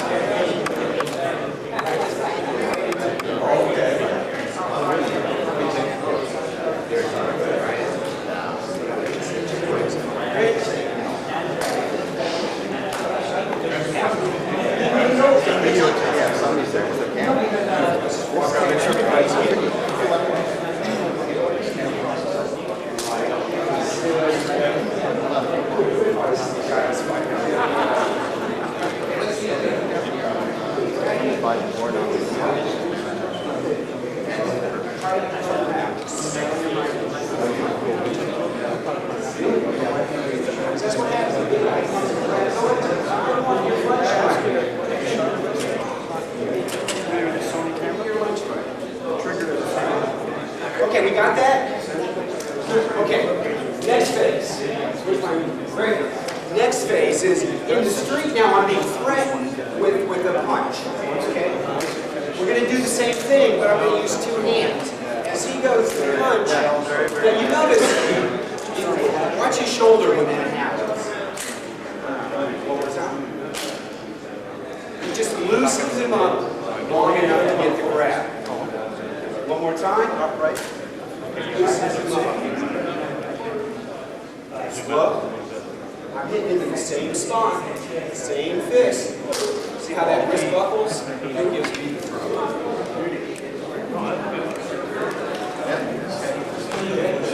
Alright, let's try it. Nice and slow. No, try not to be painful. Let the guy this reaction. Because that's what you say. Without even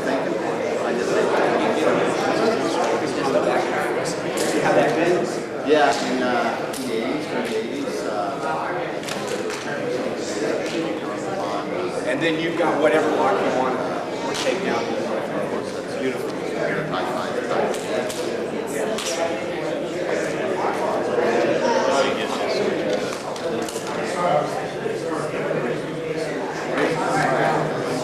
Can you see this body cognitive? Do this move, right?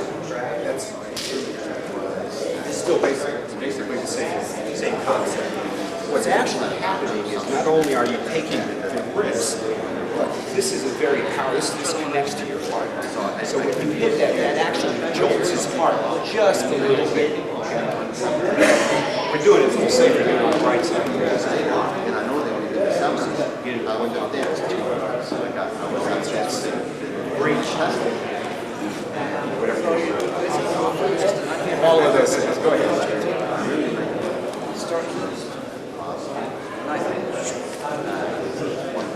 Well, I guess it's so from the right side because people were more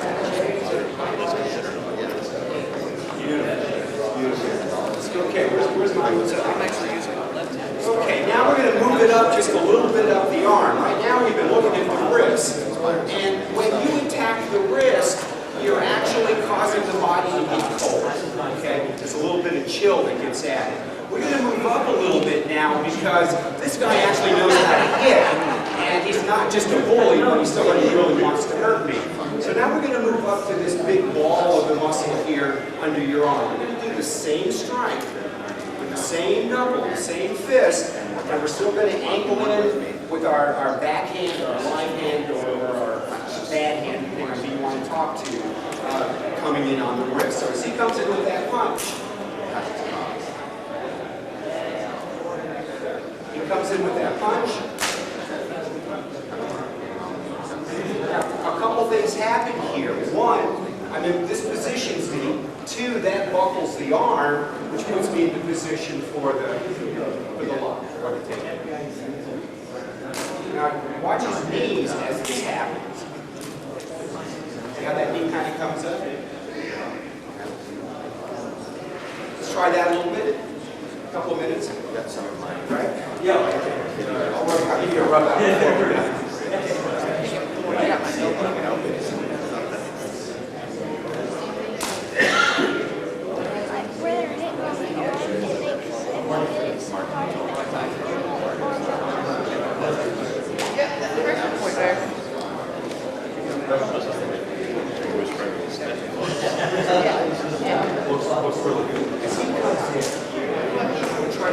they're hitting on the arm, it makes it hard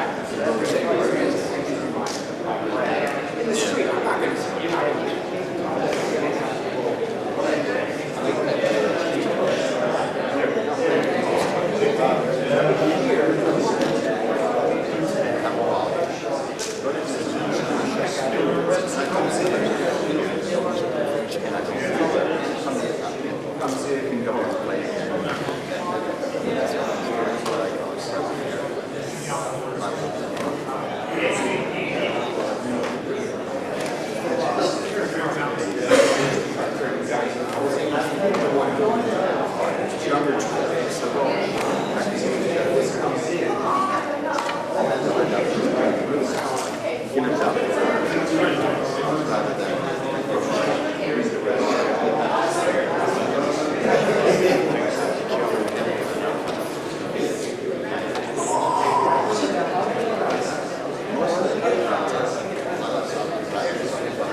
Yay!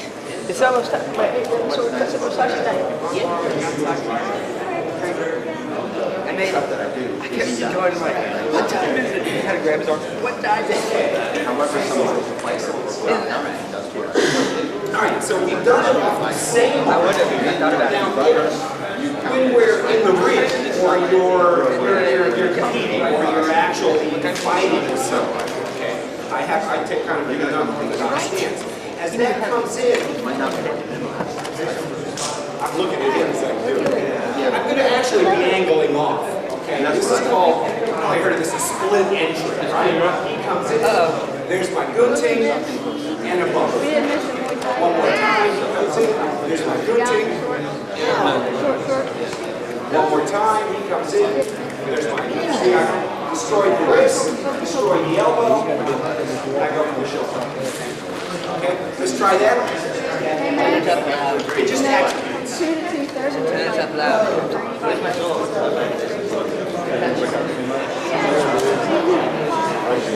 Nice one. Well, this is Clayton's knife.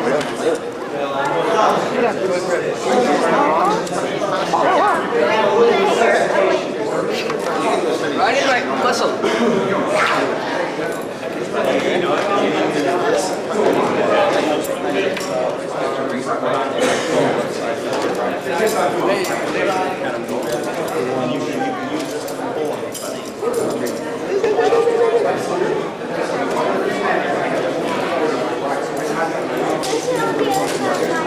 Oh, you don't care? You care for the tail.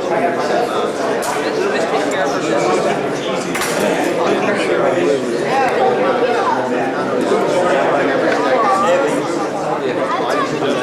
Yeah, you do. That's why I'm scared of you. Otherwise, you're just convinced to go.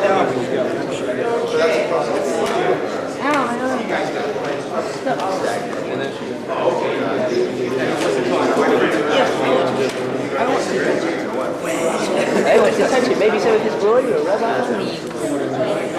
Oh, it is. Okay. I forgot to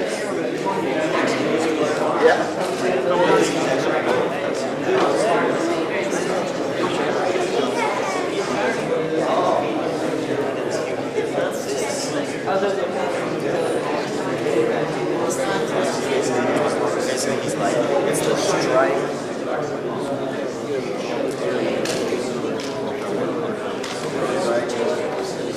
Okay. All right, thanks very much. This is just a little bit on limb destruction. Now that we've had a chance to play a little bit, I just want you to do, we're going to take about a minute here, and we're going to try to fix some of the damage we might have done to our partner, okay? Because you start hitting these muscles and these nerve centers, you'll feel it 3 or 4 hours from now. So all we're going to do is just let's go find the places that we hit, and let's rub them a little bit, okay? Rub on both sides.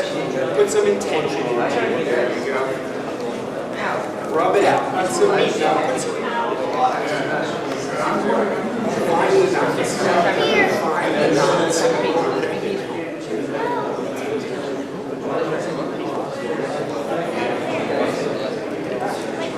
Thanks very much.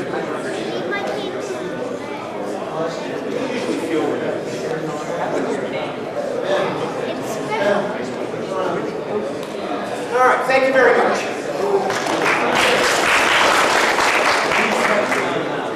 Okay, Bashnisk. How do you say that?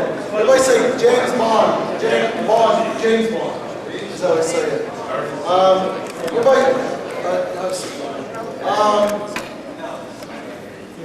I think everybody that does the seminar is good. And I don't want to put out anybody like John Everett or anybody. This guy's got the most charisma. That's a southern word for charisma. Anybody at the Hall of Fame, and the best attitude. And he's also from England. We don't hold that against him the way he talks funny, you know. So please, sir.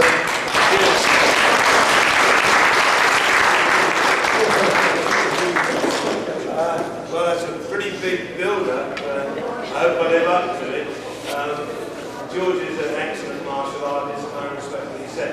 What I'm going to do is show you some of the things after 51 years of living and 40 years of training, that will help you improve in what you did. When I won the World All-Stars Championship full contact, it was important that the system, in my view, worked in competition, but also in the street and also in life and in the dojo. So what I'm going to show you is a kind of bits and pieces of various things that can help you, whether you do jiu-jitsu, karate, aikido, do whatever, or if you've never done anything before.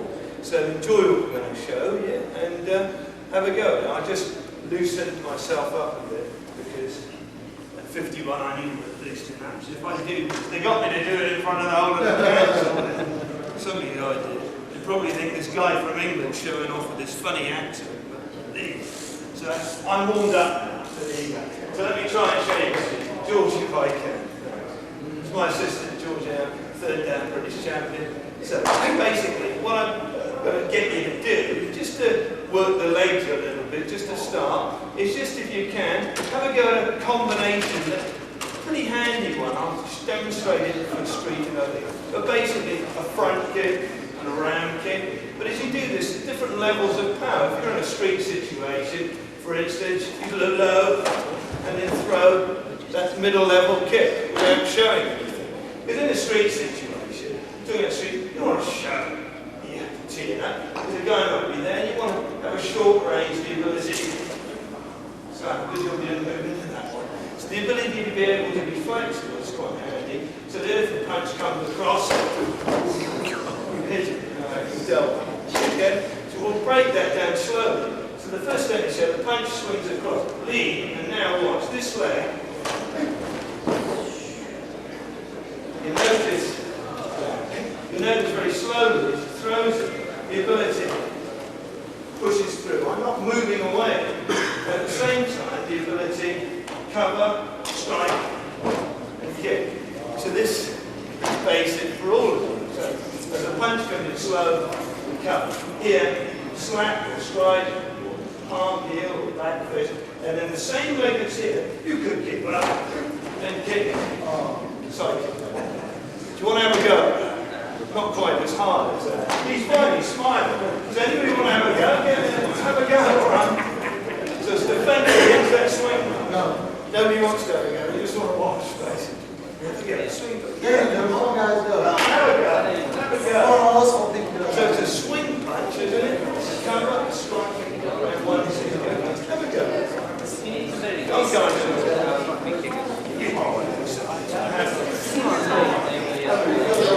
Camera time. Have a go at it. Have a go. So remember what it was. This covering, you probably know some of it. So if you throw it across the knees, cover strike, and then kick, okay? Cover strike, and then kick straight. That's good.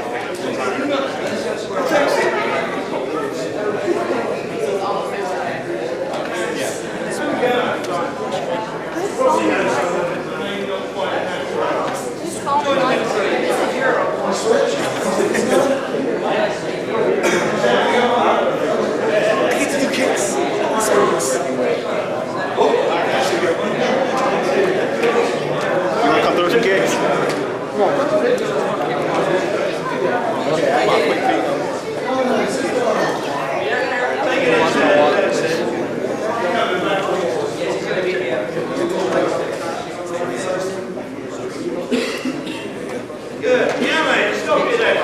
I'm going to try and crowd as much as I can. Let's have fun. George coming in here. Here you go. We'll be facing the camera way. We're okay. So basically now, we're going to work on a situation where now our opponent's throwing this front kick, George, okay? Front kick. Just block it back, okay? So the key again, it should be nothing too heavy. You don't want too heavy blocks. You want the ability, is to block, right? Sweep, take that, and finish it off. All right? You want to, so what we did there basically, deflected, struck, kicked, and so we could even use a reverse sweep and finish off. So as we do this basically, okay George, that's fine, so deflect, two, so it's covering is going there towards that side of the face, it's blocking, then round kick, then drop in, sweep, and finish. That's one way to do it. For the more advanced people, let's increase it. Cover, back to this round kick, and then from that, spin back up. Nothing to it. Have a go, alright?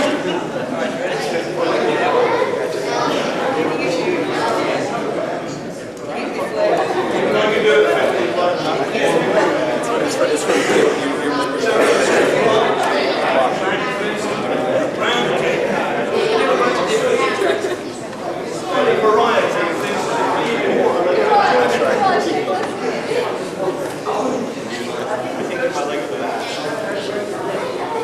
You guys have any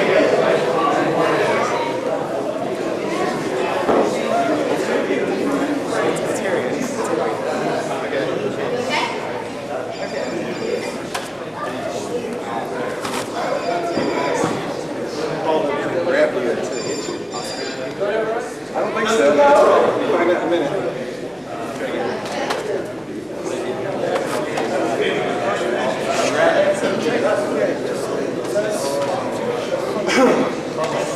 That's it, Jordan. It's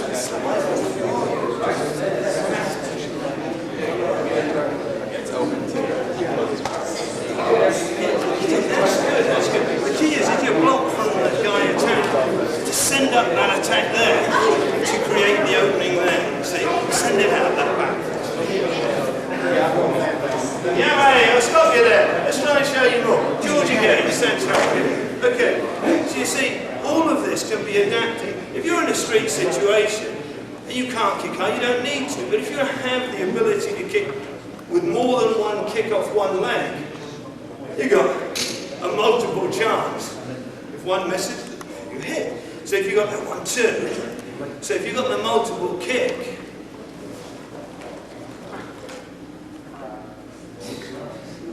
P-A-R-Y-S. You have come the other way. See the ability of the kick. So let's try, if we can, for all of you, go for just 3 round kicks. And if it's only there, do so. Remembering the purpose, if it's street, when a guy's confronting you, you're here, you're looking. 1, 2, 3. You've got a drawing card, okay? He's controlling the next one. You've got cast iron underwear. So you don't have to be shown. You can be looking here, and he's confronting you, and he's thinking, not that you would necessarily leg this close. I'd personally use the head. But from here, I could be saying, and he's talking. I said, don't be silly. That might hurt you. So, okay, so have a go at 3 round kicks. And for the more advanced, I can see him, he's advanced. I spotted him, he tried to hide. For the more advanced, you've even got a jump back. Just for you. Have a go, alright? Come on, Mikey, let me see it. Jump back kick, Mike, jump back kick. Go over here, just give me a Mikey, give me one with the camera. First time I told you guys.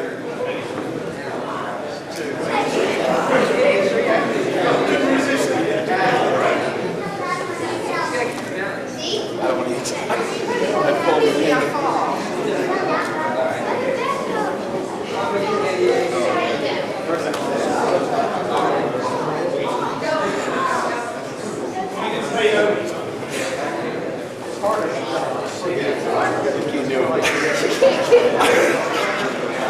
I am stopping my foot right there.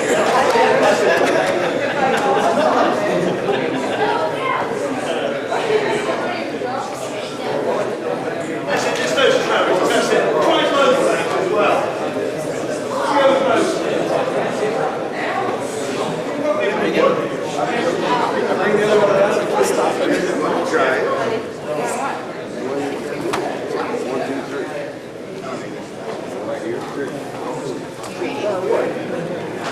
That's it. I should have trouble. Yeah, mate, stop you there. Let me go this one. Let's scramble, let's have fun. George again. I need another part too. Nobody wants to come out.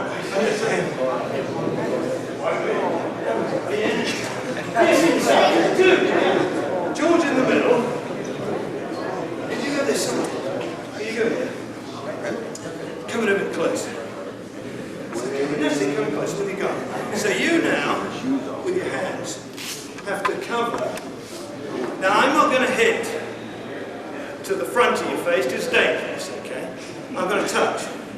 And I'll go below the belt. So I'm going to try and touch you there. And all you've got to do is block. You've got 2 hands to block my... if this doesn't work, I'm retiring. So I made you look at an English idiot. So you've got to block. So you ready to block? So I'm touching. Just flick it away. That's it. That's right. You've got 2 hands. So I'm trying to touch if I can. So the midsection, you ready? And the head.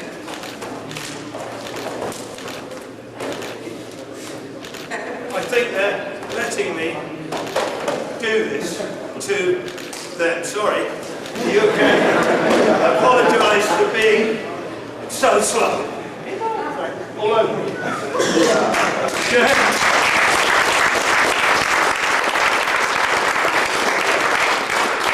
They're smiling, so I must be doing something. It's amazing what you can do with trick photography. So the key is this, you see. If you're non-telegraphic, what we're showing is the ability. If the hand's there, if you have that, I think you can hear. Nothing. No show. And with the legs. And so this is what my system's about. So you don't need to be. The more you're out. So this hand touching, you cover now. Relies on guile, speed, and fun. So he doesn't get hurt. Okay? Have a go. One go.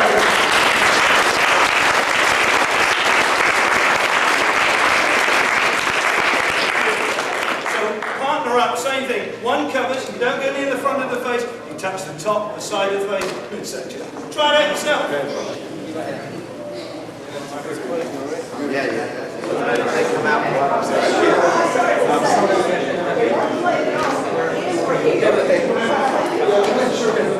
No, I wasn't sure myself. I'm liking this exercise. That's what I'm saying, you're liking this one. This is where I started. The second one's getting I'm not getting the second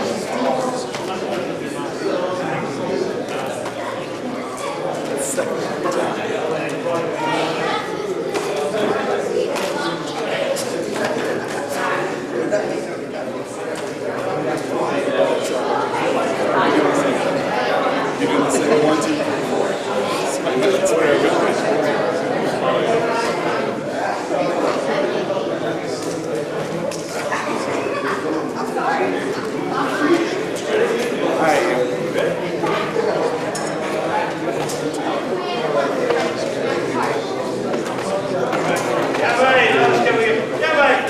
You know we're running out of time, Warren.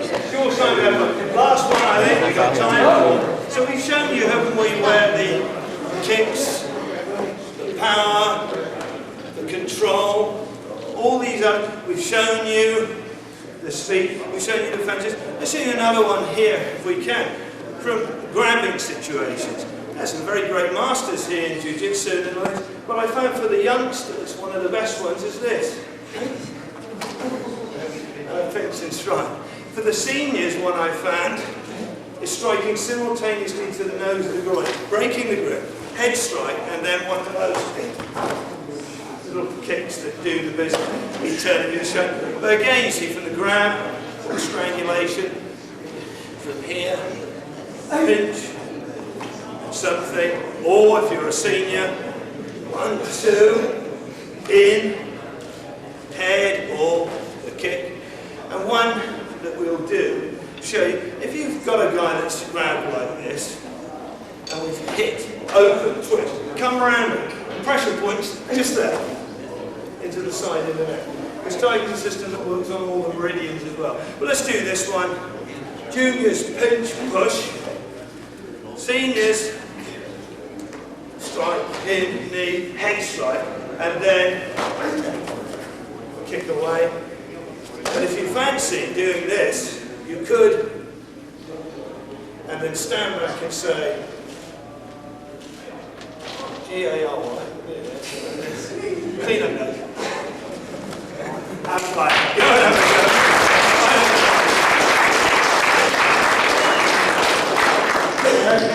miss your time, sir. So, We got no time to front. next year, we're going to make sure you get some full hours, guys. Got to wrap them up. So, please help me out.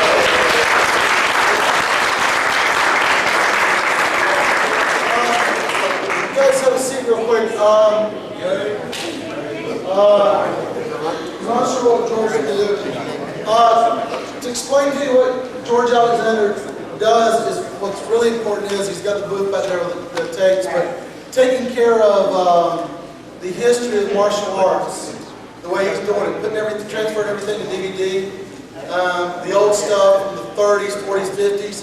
Think back now, because that's what we try to do with Brad and everybody, putting everybody on DVD, which is here. Think back if we had 500 years ago of video and DVD. If you're in your school, tape yourself working out for your kids. Just tape yourself, just get yourself on video, just to have. You know, it's like, what if we had more footage of Bruce Lee? What if we had more footage of Ed Parker? Jeez. Professor, I don't have enough of Professor Gray sauce. I want more. It'd been great.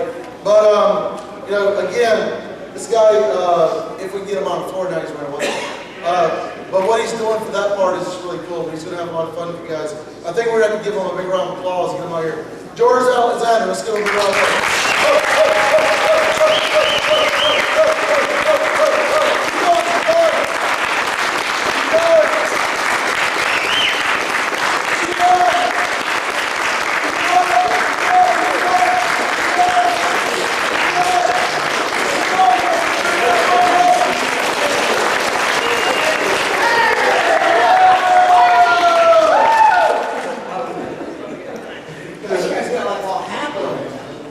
I saw Grandmaster Wisniewski, his demo. Does he get hard or what?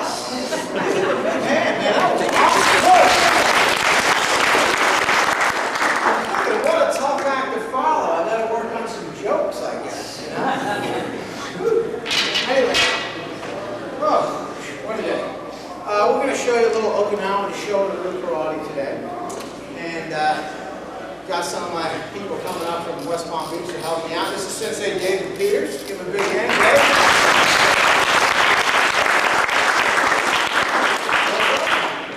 And one of his students, and also Debbie. Debbie, come on up here.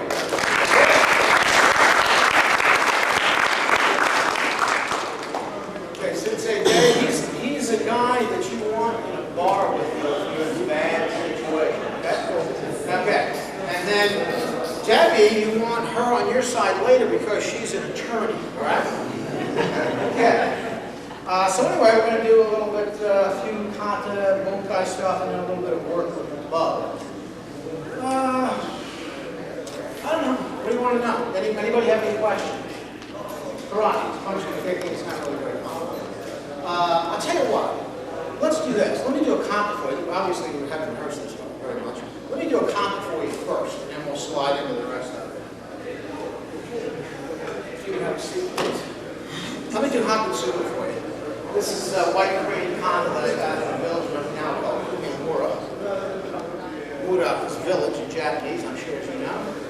And Kume is a famous village where a lot of Chinese immigrants settled, and they taught the Okinawan people martial arts. So, you know, one of the connections that a lot of people are obsessed with research over the last 15 years or so, trying to make this Chinese Okinawan connection and the white crane connection, Mr. Miyagi and all this kind of stuff. Well, this kata kind of brings it all together, you know. So you'll see what I'm talking about. So see if you can detect the delicate movements of the white crane.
it's great for balance and stuff. Okay, so those up.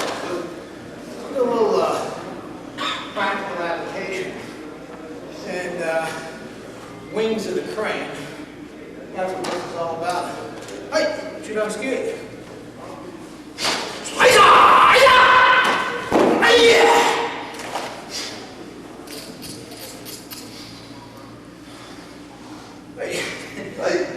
We got good. Okay. So slow down. I think usually lead when I'm there. Okay, middle punch. Slow motion. Check. There's the real block. There's the wings of the crane. And then, you know, you got your options, right? 45. The other hand is shut down for 20th of a second. So kick, kick, kick. Started doing that British style. Forgot my age for a second, right? There you go.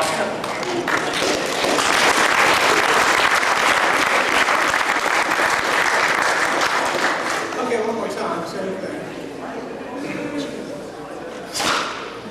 Other punch comes. Face punch. Oh yeah. Point kick. Sorry. Chop.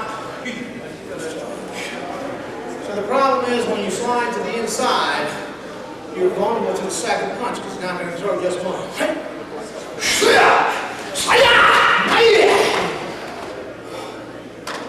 Good.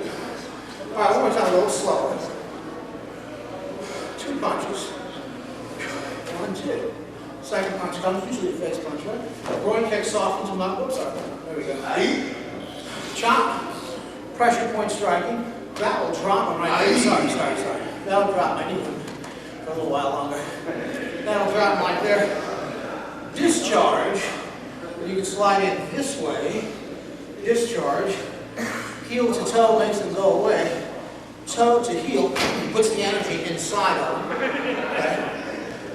And you know, if you want to make a little practical barroom takedown out of it, you can do a little Shikari or Kosoto out of one of the two. Takedown. And I'll show you one more pressure point thing. Okay, same thing. Middle punch.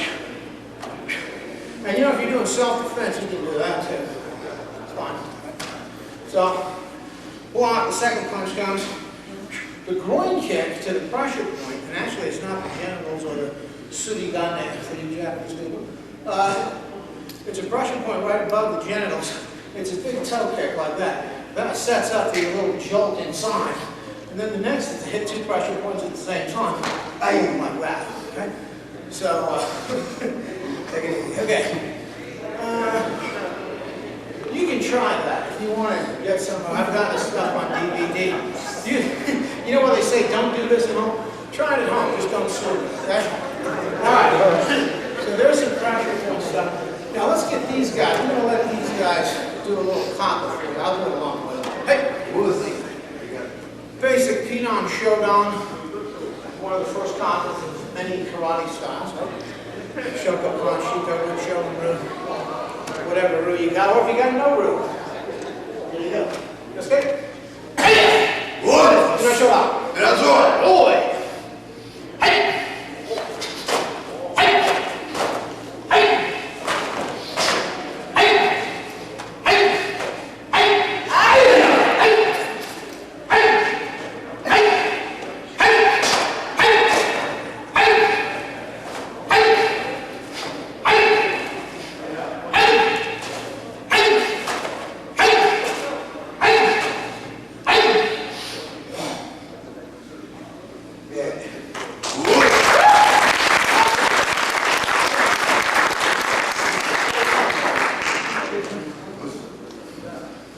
You know,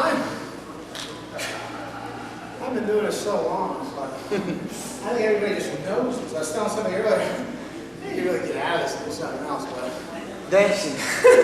I'm kind of addicted, it's too late. I'm addicted like the rest of you people. But I was in California a month ago at the Black Belt Festival of Martial Arts, and a person who was kind of more open style. And if I offend anybody, tough. Okay? So, and so the guy says to me, well, what does this mean? What the heck does that mean? person is in an open style of any kickboxing or something like that. So they've not been privy to or party to what we call the Bunkar practical application of the technique. So, you know, when you see this, there's a guy here and there's a guy there, right? Not necessarily, okay? So, if he does his face punch, let's say, second punch comes. See, that's the cover of the check. So when he punches, hey, next one, check. See that? Double hand blocking system. Sweep this one out of the way, punch, boom, follow up. Whatever you want to do. Okay, that's one way. Let me show you one other thing. Same idea, except now, check, hey, everything's got a check with it. Boom. Check, hit at the same time. Okay, so that's this, right? Hit at the same time. Now when he punches with the other hand, okay? So the idea is to get out of the way. So let's say we're training for sport karate, and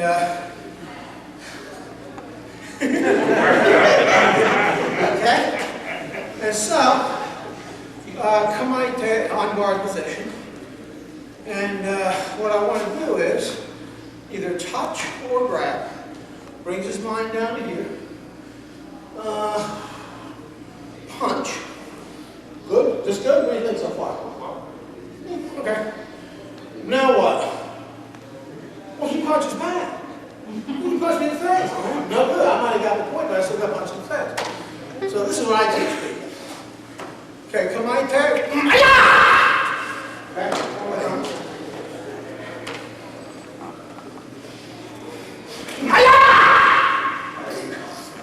So the theory is this, and remember I'm old, so I'm not that fast anymore, but you young guys can pull this off, man. Touch, you got a 20th of a second now.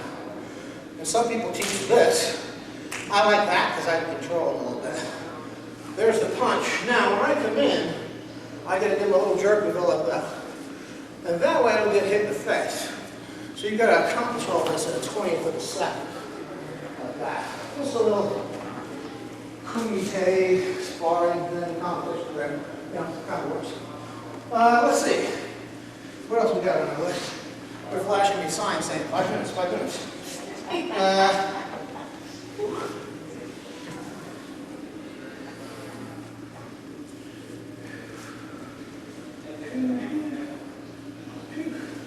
Yeah, I can't teach you the whole system in 5 minutes. But, okay, Yamasoko Kumite. We've got 6 of these 2-man drills. Okay, just to kind of bridge the gap between comp and sparring.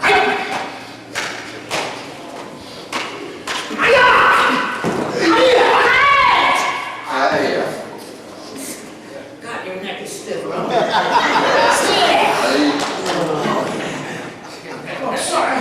Not, hey, has this ever happened before? You got your teeth caught in his hand, hair, right?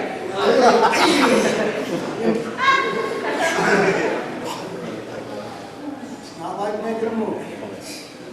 Okay.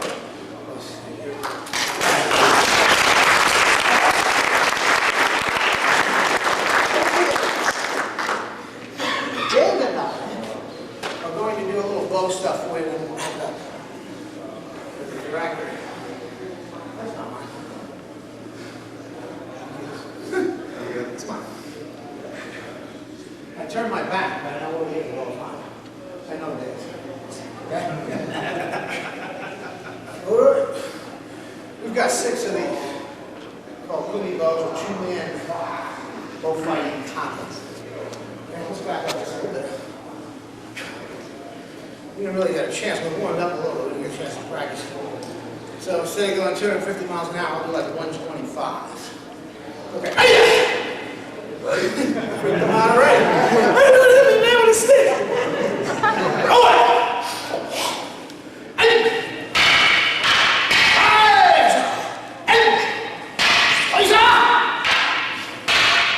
Right foot back. Thank you. Right hand back. Shoot up. Yeah.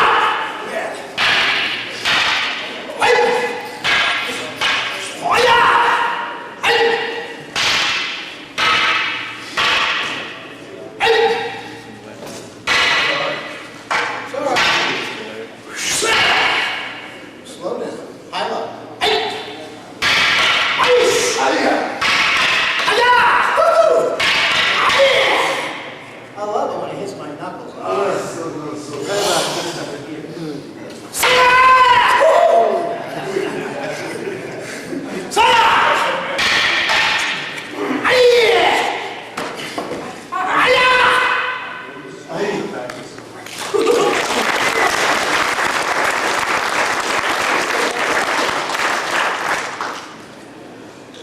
All right, on your feet. That's all we have time for, guys.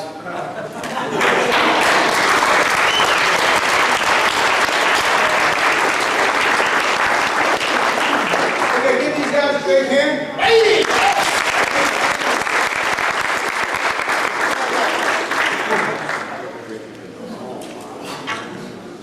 So is he running away?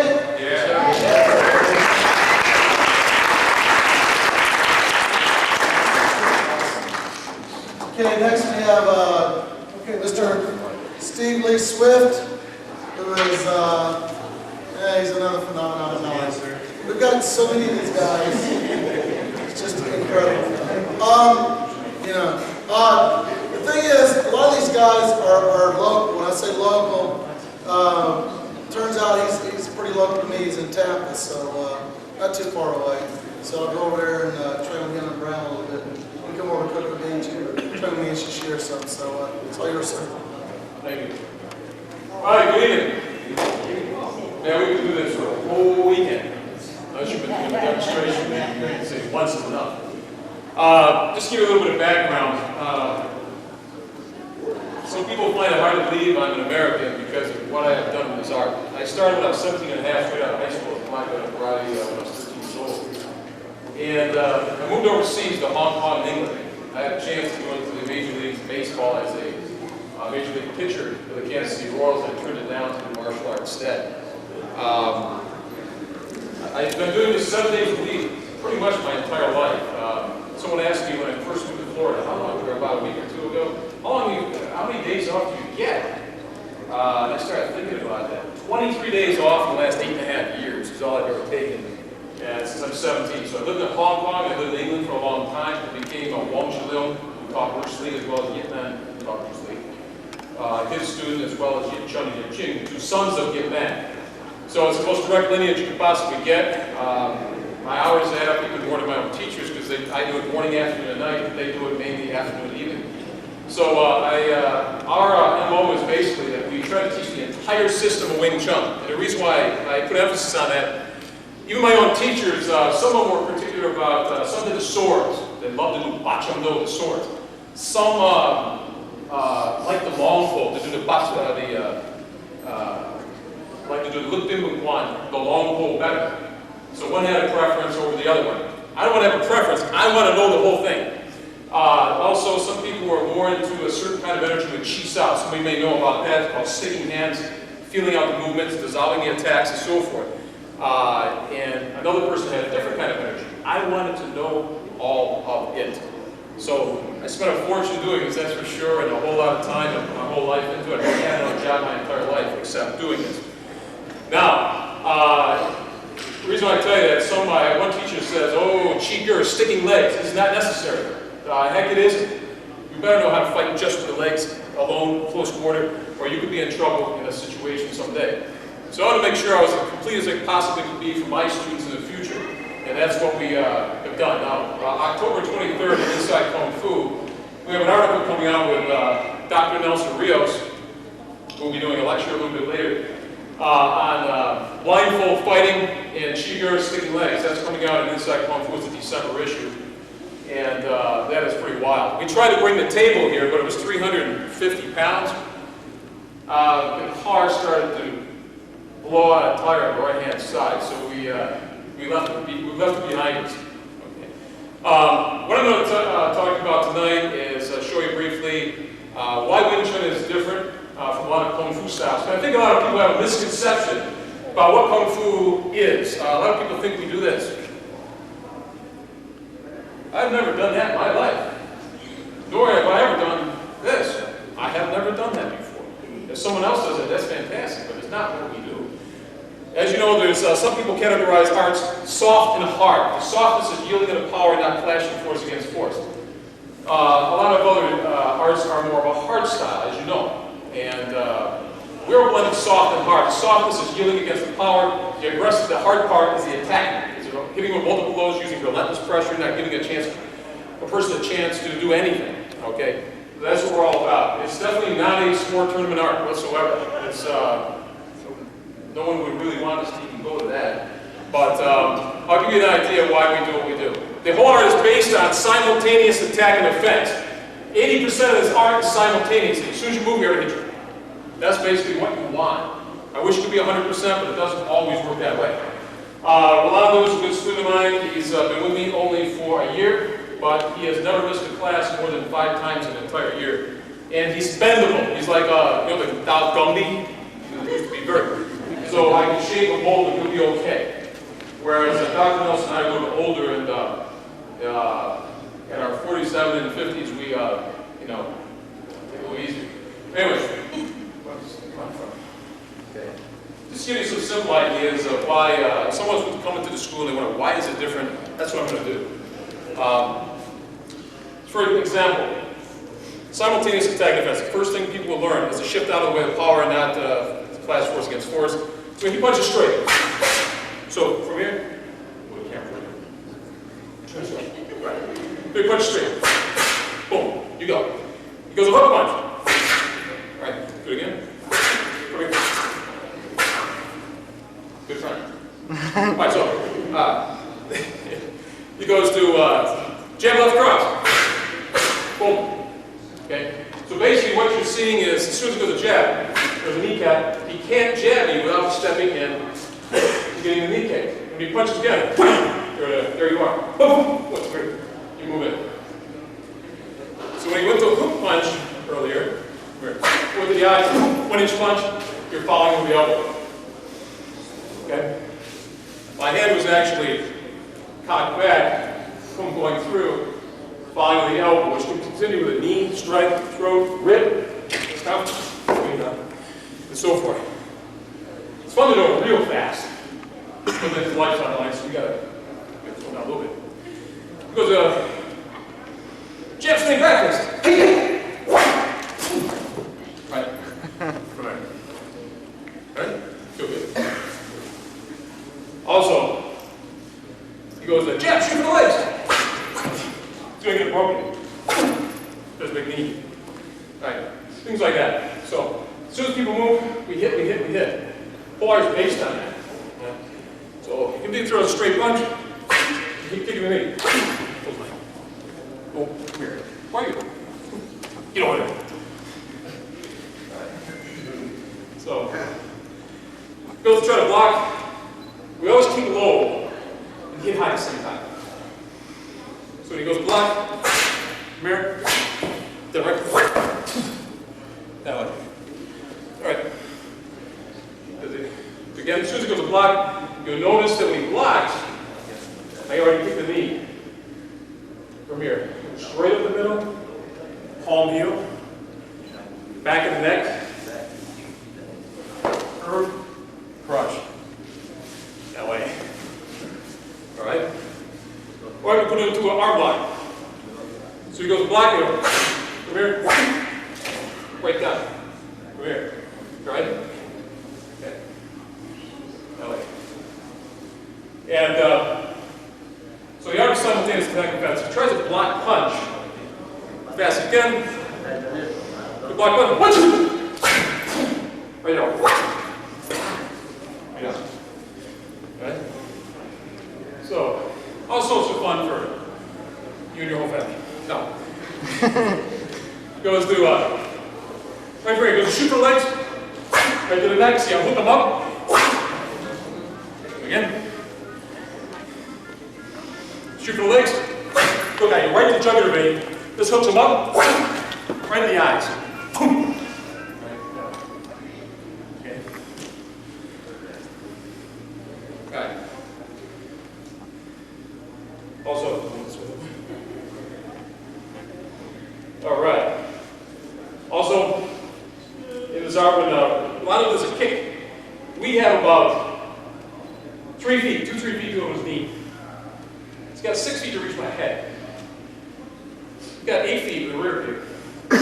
So in this art, we do, it's a front kick, on him. Right, that way. One way to fight without fighting, humiliation thing. He goes, kick. Hey, what's up? I get inside the knee.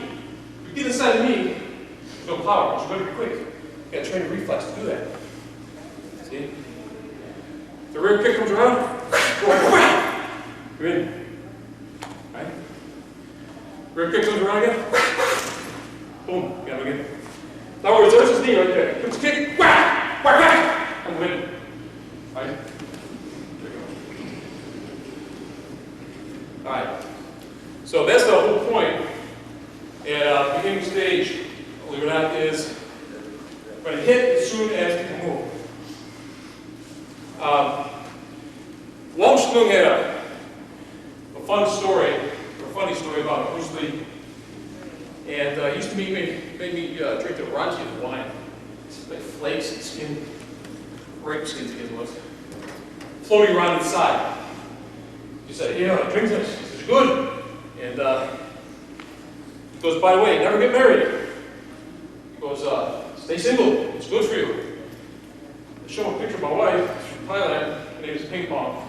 She's Jamaican. We have a son, 3.5 years old, gently. And also a daughter, who's 5.5. They do Wing Chun too. And he took a look at the picture. Ooh, get married quick. But after that, he also said, he sat and talked to me about stories about Bruce Lee and how Bruce Lee would sit at the stairway and he would tell all the other students, "Oh, go home. Teacher's seafood. Teacher's sick." And he put his legs across the stairway so everyone would walk away. So everybody walked away for about 2 weeks. I think he's going like this. He's pacing back and forth. It's not a rooftop. He's pacing back and forth going, is my underarms? Is my breath? Why is not no one coming to my class? Okay, so finally he's looking over the second week this is going on. Looking around. Suddenly he sees Bruce Lee down there going, no way, teachers. He's sick. That is not here. Go, oh, little son of a. So he waited till he came up. He says, let's do Chi-Sao. So he's doing Chi-Sao. And he went from here and just hit him in the nose a couple times. And then he told him why. Little story from Bruce Lee. I used to get free private lessons. Alright, so we do also do what we call Chi-Sao. We can feel what the person's doing. You see me doing a blindfold over on the video in there. You don't know what's going to happen. We practice close quarters. It's not close you practice all the time. It's like someone practicing this all the time. Or, you have a, sorry. So from here, he goes, when I'm going to attack, I do something, attack it. He goes, block, from here, he goes, kick, from here, there. Okay. Sure, before I go. That'd be true. Right, so from here, look, if he can feel me what I'm doing, he sticks to it. He can feel me again with a punch, I come up underneath. If I block, he turns. I come up again. Boom. So from here. Boom. Try to stop something. Boom. It's not bad. Problem is, we extend our arm forward, stand it again. Our elbows down, now sideways. From here. I use this. Alright? So anyway, block, go high. We go high, get low. Alright. Dance for something, just for a second. Anybody have any questions about what we do?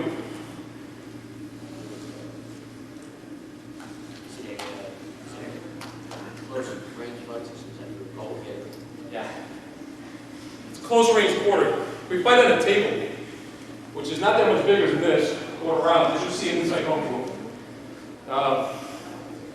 December issue, 2023. But right here, you only take one step forward, back, side, side. You got nowhere to go. There's nowhere to go. And also, we do it just with the legs, holding on to each other like this. I do this with Dr. Nelson every single night. He push from Orlando all the way to class every every day for years. Well, from here, he goes a kick, he goes a kick low. See, right there's a groin. Oh, from here, you can stick more. So from here, you feel out. He goes a kick. I kick him, he sweeps me out of the way. I come around, boom, attack low, come up. But anyway, from here, I go low, I turn to the outside, he comes from underneath. You're always using your legs low, same thing, we're kicking high, and follow again, okay? So last thing, from here, attack, do we kick high? Yeah, you could. Why not go low and go high same time? That's our whole point, okay? All right, thank you, give you an idea.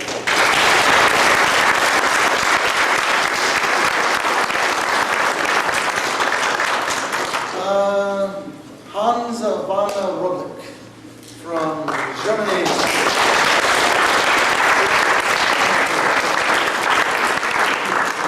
You need a little energy, he'll get you up, yes? Yes. Yes. Something like that. Yes. Okay. It's free for everybody to take part at this party now. You are all tired. And so we make some exercises to wake up. So can I. Okay. So, yes, hello.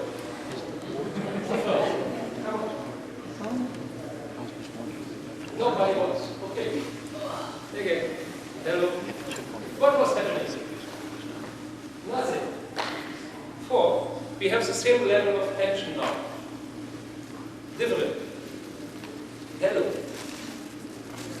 Automatically he will pull. 4. We have a different level of tension. Hello. He pushed me. For I invite him to do something. So, to avoid fighting is the best you can do in your life. If somebody fights with you, go away, it's better. But if you cannot avoid it, see that you minimum have the same level as he has. In force, in vitality, and so on. Therefore, this exercise you do every day is the best. What I have seen is the American way of this exercise during the day. Nice to see you. This is your style. We don't know in Europe. Nice to see you. See you. Now we have the same level. So please, if you like, enter this party, make one time a hi, hello, and look in the eyes of the other. Somebody likes to help? Nobody? No? Hello? No? Hello? Stay in your situation. Okay? Hello? No? No coming? Stay here. Okay. Hello? Not too close. Okay, now you're stable. Hello? No fear. Okay. Hello? This is fighting position. You want, oh, I'm better than you, and all this. No. Okay. Good. What is that? Change the partner, one time.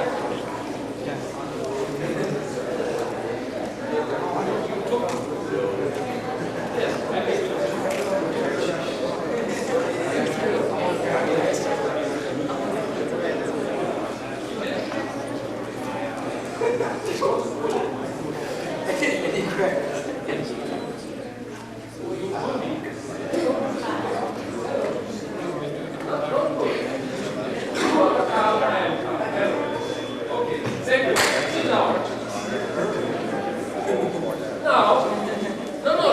Stay here, but sit down and stand and proceed. Now, we make the same experiment. Hello. It is not. Hello. It is not hello. No, it is hello. No. Not hello.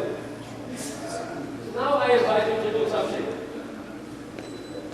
Okay? Please exercise.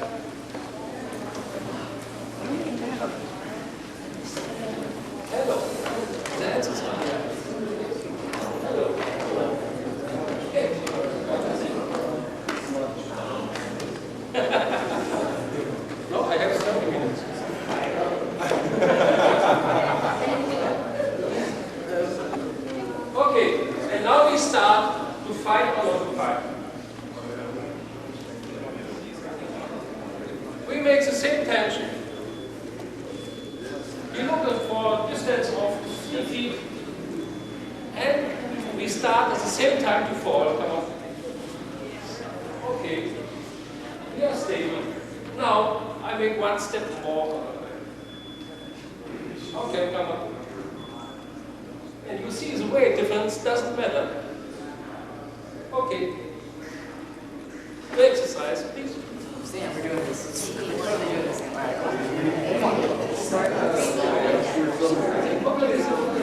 Take a step back.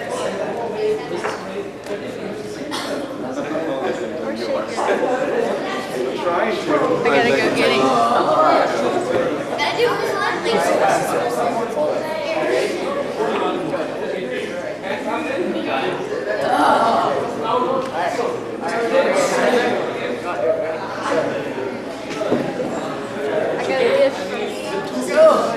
gotta lift. Come on, Sam. No, come on. Go. On 3.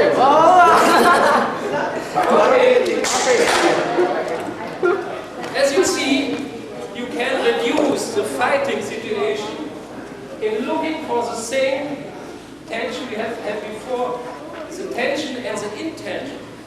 Your way of walking, your way of thinking, your way of moving. Now, we do one little experiment. This is a little. And if he now has tension, and I have tension, but different form of tension, and I hit here, it hurts terribly. For tension against tension, the tension which has a point is more dangerous. This is more dangerous. Now I reduce my tension. Then I do the same. Experiment, please. Come on. I get it. I'll slap.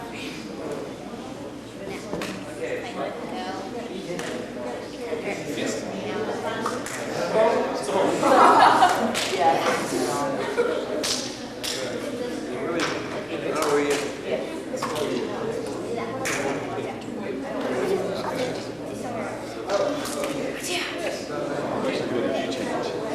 Did you get it the first time? You didn't get it the second time. Don't press. Hit. Hit. That's it. You got it the first time. The second time you called it. It's not a ball.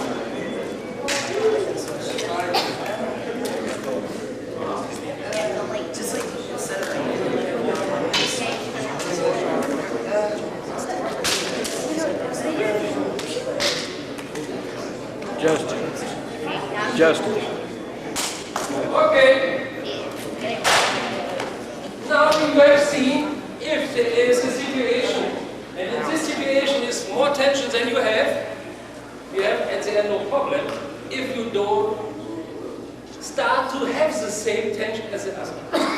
It was here so that he first has the tension. He is the first, and now I'm the second. If we have at the same time the same tension, then nothing happens. I have no pain, he has no pain. Again, he makes tension and I make the same, might form of tension at the same time. At the same time. And go. Okay? But he has tension. I have no tension. And I don't move my tension now. Please don't move now. Don't raise. If you raise, you will have pain. Then he has problems. Thank you. Try one time. One time.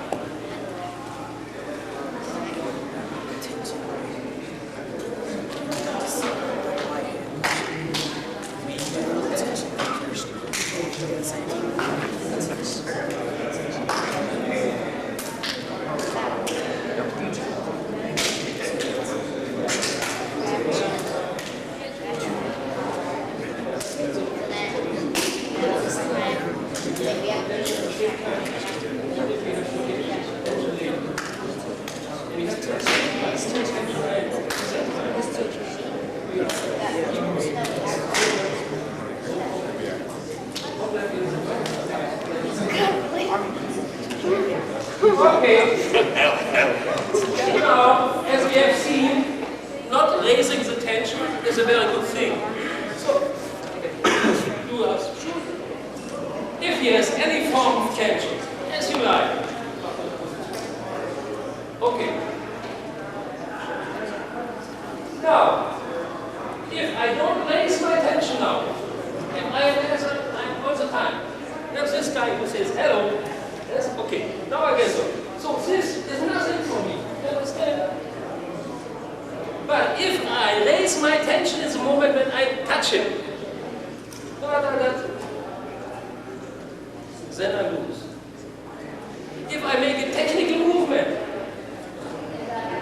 I lose. But if I don't worry, really, my voice doesn't change. I can move it. Please, exercise.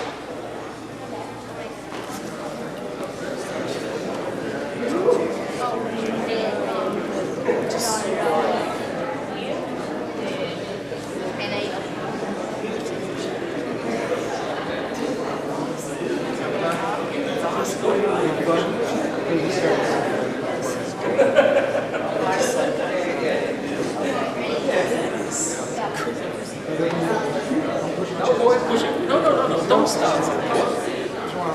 Thank you. Come on, we go. Oh, yeah. Okay. Yes. Sit down. Stop touching my chest. No. And now you relax. And we go. Push him away. You see, there is nothing.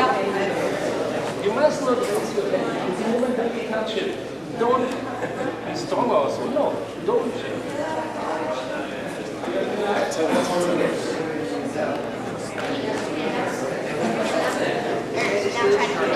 Okay. It is only information. You can train at home. Yeah. Now, any form of tension, if she is active or passive, doesn't matter. Tension is tension. And if I have lower tension, but all over, he is a loser. Or I must have a very, very high tension, but I'm too much for this. So, he now makes again a stable situation. So, all is stable. Yes, you cannot lift this guy. But, if you don't worry about this tension, you can move any part you like. Any part you like. There's nothing. Don't pull or do down. Don't pull, do down. Don't press, do it away. Don't lift. Lift up. Please, exercise. Okay. Yes, move, yes. Faster. Forward. Good. Yes, don't press. Wait,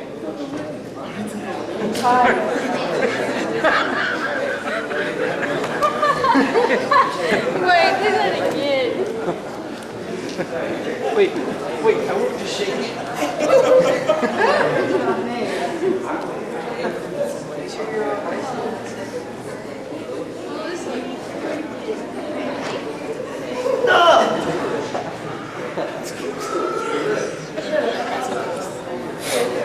Oh, that's funny. Where is your military component? It's good. You can move it. So, if he is stable, then you okay. If you can do it, he insists every 2 minutes, we say 2 minutes, we are good. So, we have our target. We have our target, the tension man. On the streets, they are standing all around. You have seen, I have not seen. When he has tension and likes to attack, then he must relax before. For if you have tension, you cannot move. Look. I cannot move. I cannot move. But if I expire, I can move. Is clear? Okay. So, before he moves, he must relax, then he can move. And this relax is a famous flash in the eyes before you make. So, don't look, man, he's good. Then you are destroyed. No, don't worry. You look at him without regarding him. You look through him. You look here. And now, from this situation, bloody guy, blah, blah, blah, he will relax one time. And when he relaxes, then you move what you want.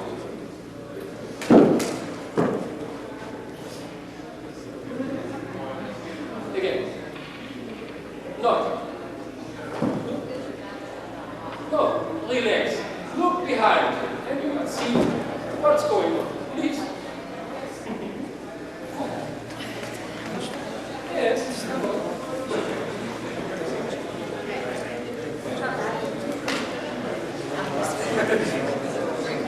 And right, it's not fair she can't see behind you.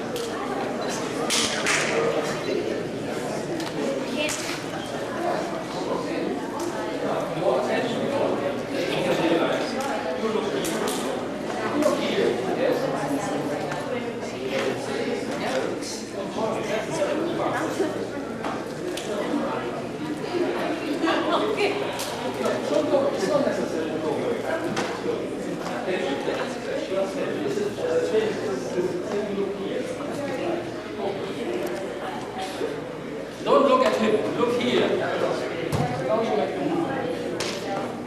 No, when he attacks. You see?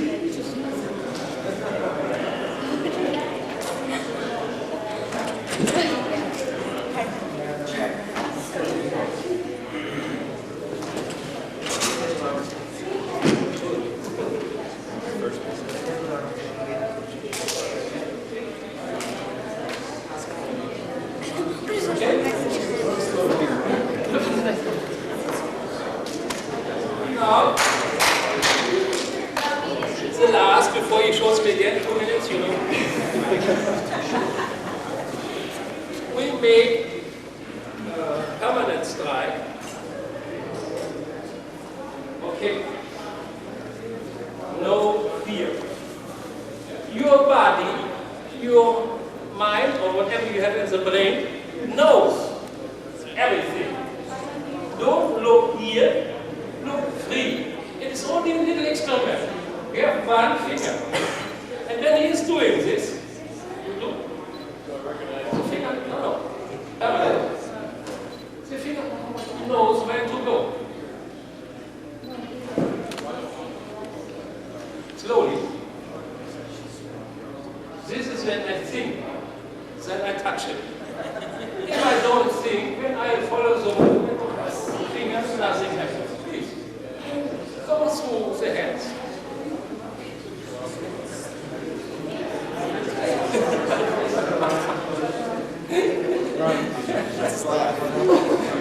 You make boom, boom, boom. You have one finger and don't think, oh, no.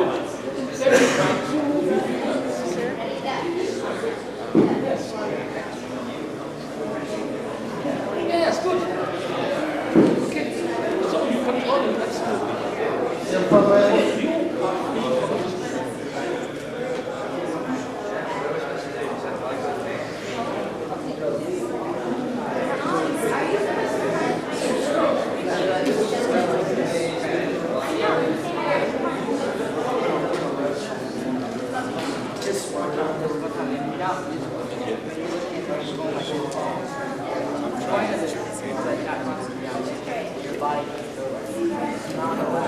Okay, it's enough. Now, the last thing, to lose the fear. Willst du nicht hinlegen?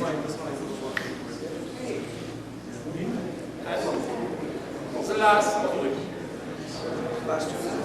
To lose your fear. You make a very complicated, this is from my lady self-defense department. He is like, so, you sit on his lower abdomen, very comfortable, and try to press him down. If he reacts, then he can lift me up the head, but that's not.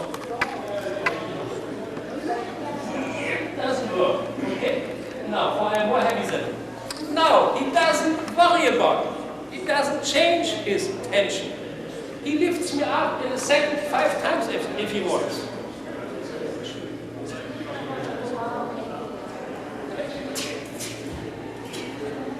Okay. Good. Now, not tomorrow.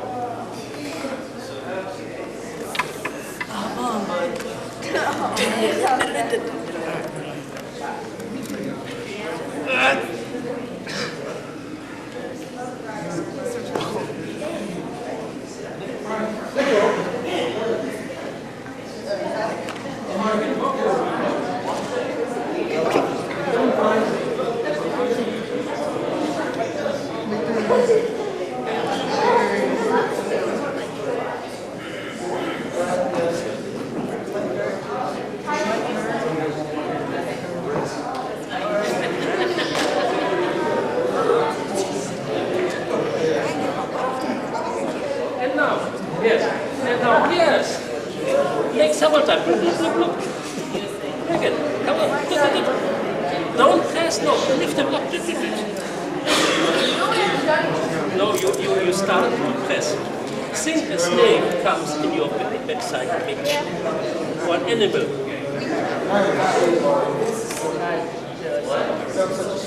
Yes.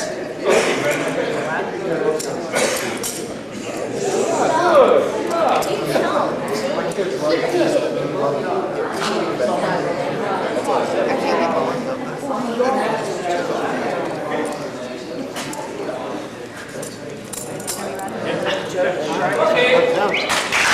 Thank you.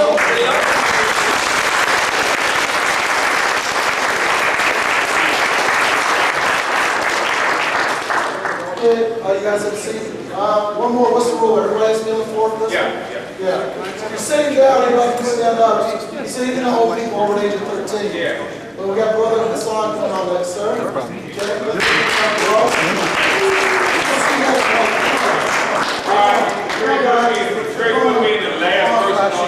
Last one. Come on, guys. It's very good being the last person because I can either first or last are a great position because when you're first, you set the pace. When you last, you can steal off of everybody else. It's a very good seminar. So, what I need is I'm going to teach you 2 moves. 2 will be attack, 2 will be response. It will be quite simple. I'm only asking you to do 2 things. Yeah, there you go. Look good. Here with a partner, here what's going to happen. What we're going to work on first is a street move. It's all about. It's not about dojo, this or that. What we're going to do is that somebody's coming at you, throwing a hook and a straight shot. You've seen that before. They hook and they step straight in. The drill is going to be, you're going to throw a hook, you're going to catch it here. What I'm doing is creating a distance so I can see what's going on. But it looks like, so he's going to throw a straight shot, and I'm going to step to the side and trap him right here. Watch again. Hook, same hand, same foot. Straight shot. Same hand, same, they're trying to cover ground and get you. All right? Now, what I need everybody to do, you can just stand where you are. We're going to practice the hook and the straight shot. Okay? Ready? Left hand first hook. Now, step with the right foot, straight shot. Now, with the right hand, stay there, stay with your right foot forward. Take a step forward and hook. Get back. Keep the right foot forward. Keep your right foot forward, and we're going to just step and hook with the right foot, and now straight shot. No, other hand, left hand. Oh, some of you don't have a left hand, huh? Let's try it again. Hook with the left. Step with the right. Hook with the right. Step with the left. All right. Now, we've done that. All of you come back in close again where you were. Now, here's how we get out of that. First thing, step back. Step back and clear. Then you'll step over and clear.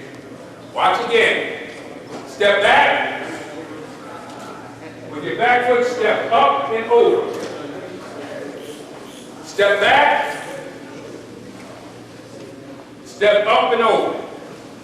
All right. Now, I want you to get with a partner, and I want you to practice that. One be the attacker, one be the defender. Come on, come on. Hook. Step back. Now you don't want to step forward, you want to step across.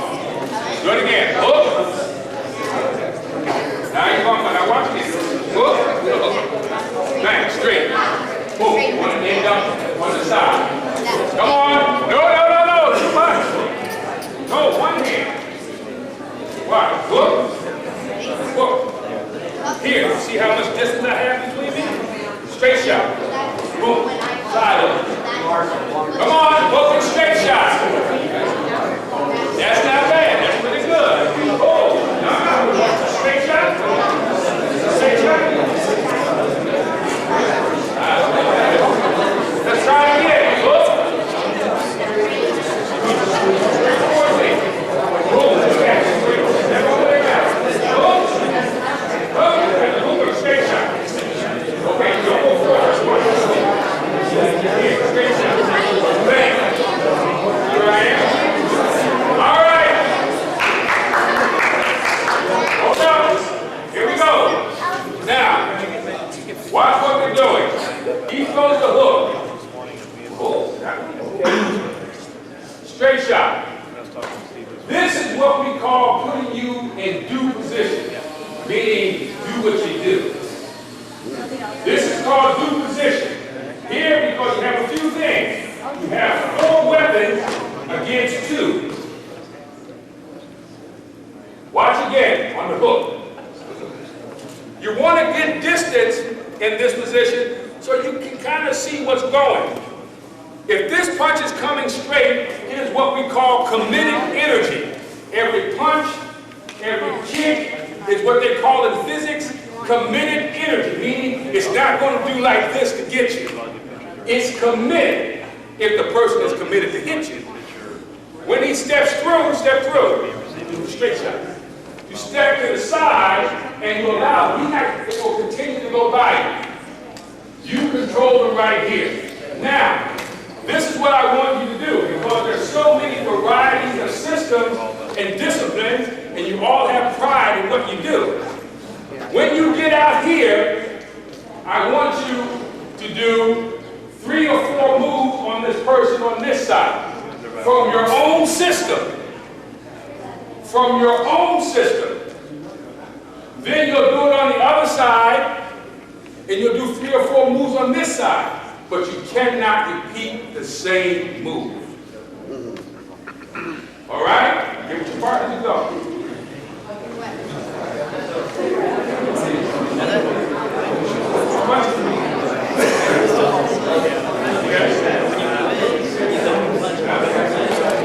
Come on, let's go. Let's do some moves. That's what we're going to do. That's what we're going to do. Let's go. All right, let's go.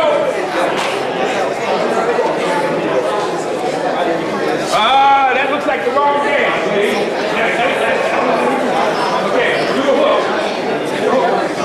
My wife, kiss me, my wife, she hits. What you want to do? Boom. See? Out here.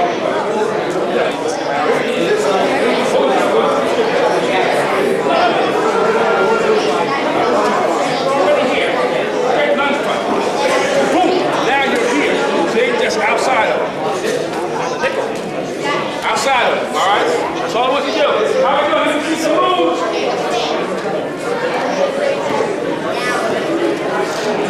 That's what you do. All right. That's what you do. Okay. All right, hold up. Hold up. I need somebody to come out. I need about 3 different teams to show me what you did. Who wants to demonstrate their moves? Anybody? Don't be scared. Come on. All right, let's see what they do. Let's do it slow. Do the hook shot. Straight shot. Go down.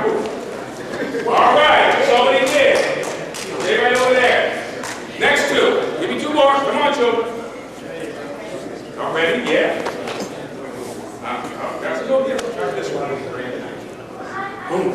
Put your other foot forward. Yeah, yeah. There. Okay. Now, boom. Now do the other one. Now step aside. Boom. Now what? Ooh. Ow. Ow. Eat tough. Okay, give me one more person out here. Come on, don't be bashful. Good. Hook shot. No problem. Straight shot. What are you doing? Okay. Everybody has done their moves. Now, I want you to go and tell me what were the medical implications of what you did. What were the medical implications of what you just did? Your move, please.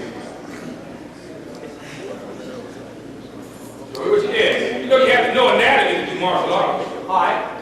We're not dummies. Like this. Yeah, go ahead. Do the next move. Now, what did you do? All right, first shot was to the rib. Next shot. Back of the neck. Next shot. Across the throat. What are the medical implications of a blow to the ribs? Minimum. What's the maximum? Termination. Next one was a blow to the back of the neck. What was the maximum? What's the minimum? Dizziness. I hope you just get dizzy. What's the maximum? Termination. Third shot. Across the throat. What is the minimum? What is the maximum? Termination.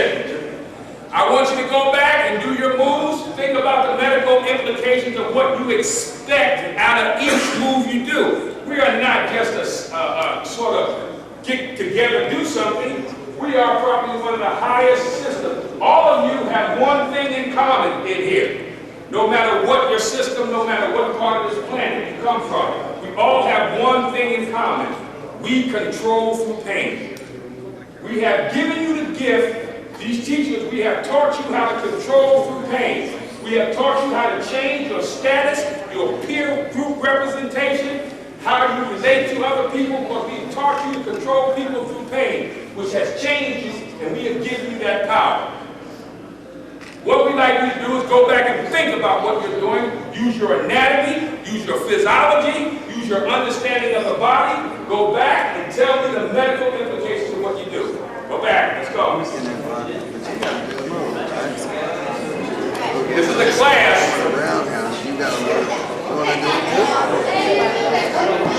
Let's go. Oh, you gotta get to the beginning. Come on. Boom. There you go. Let's work on it. Let's work on it. Now what?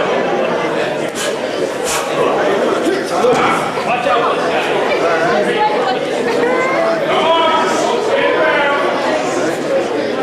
All right.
Face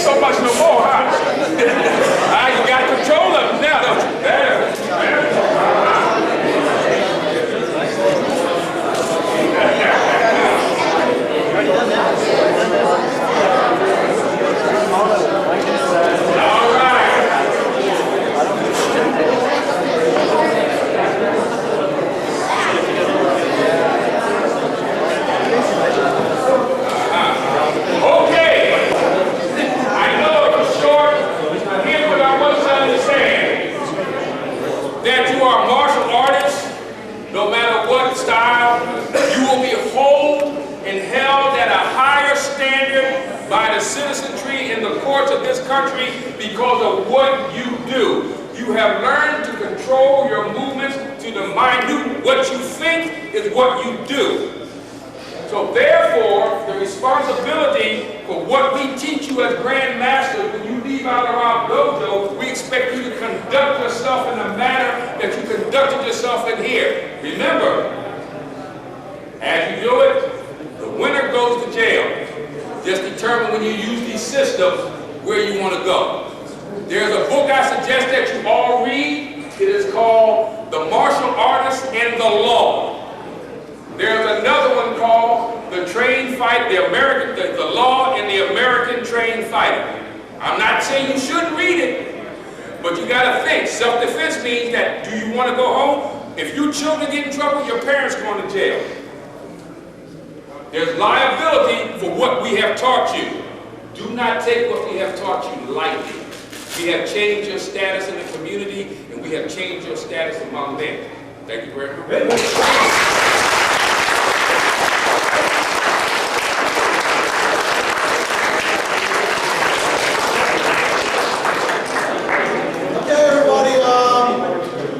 Is it 5 o'clock tonight?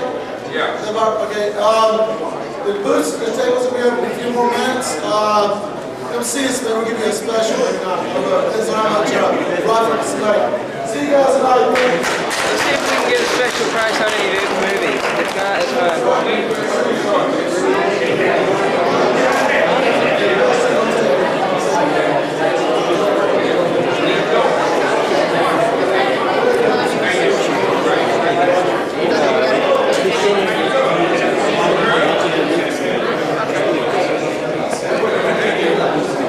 Hang on, let's find out about the bank.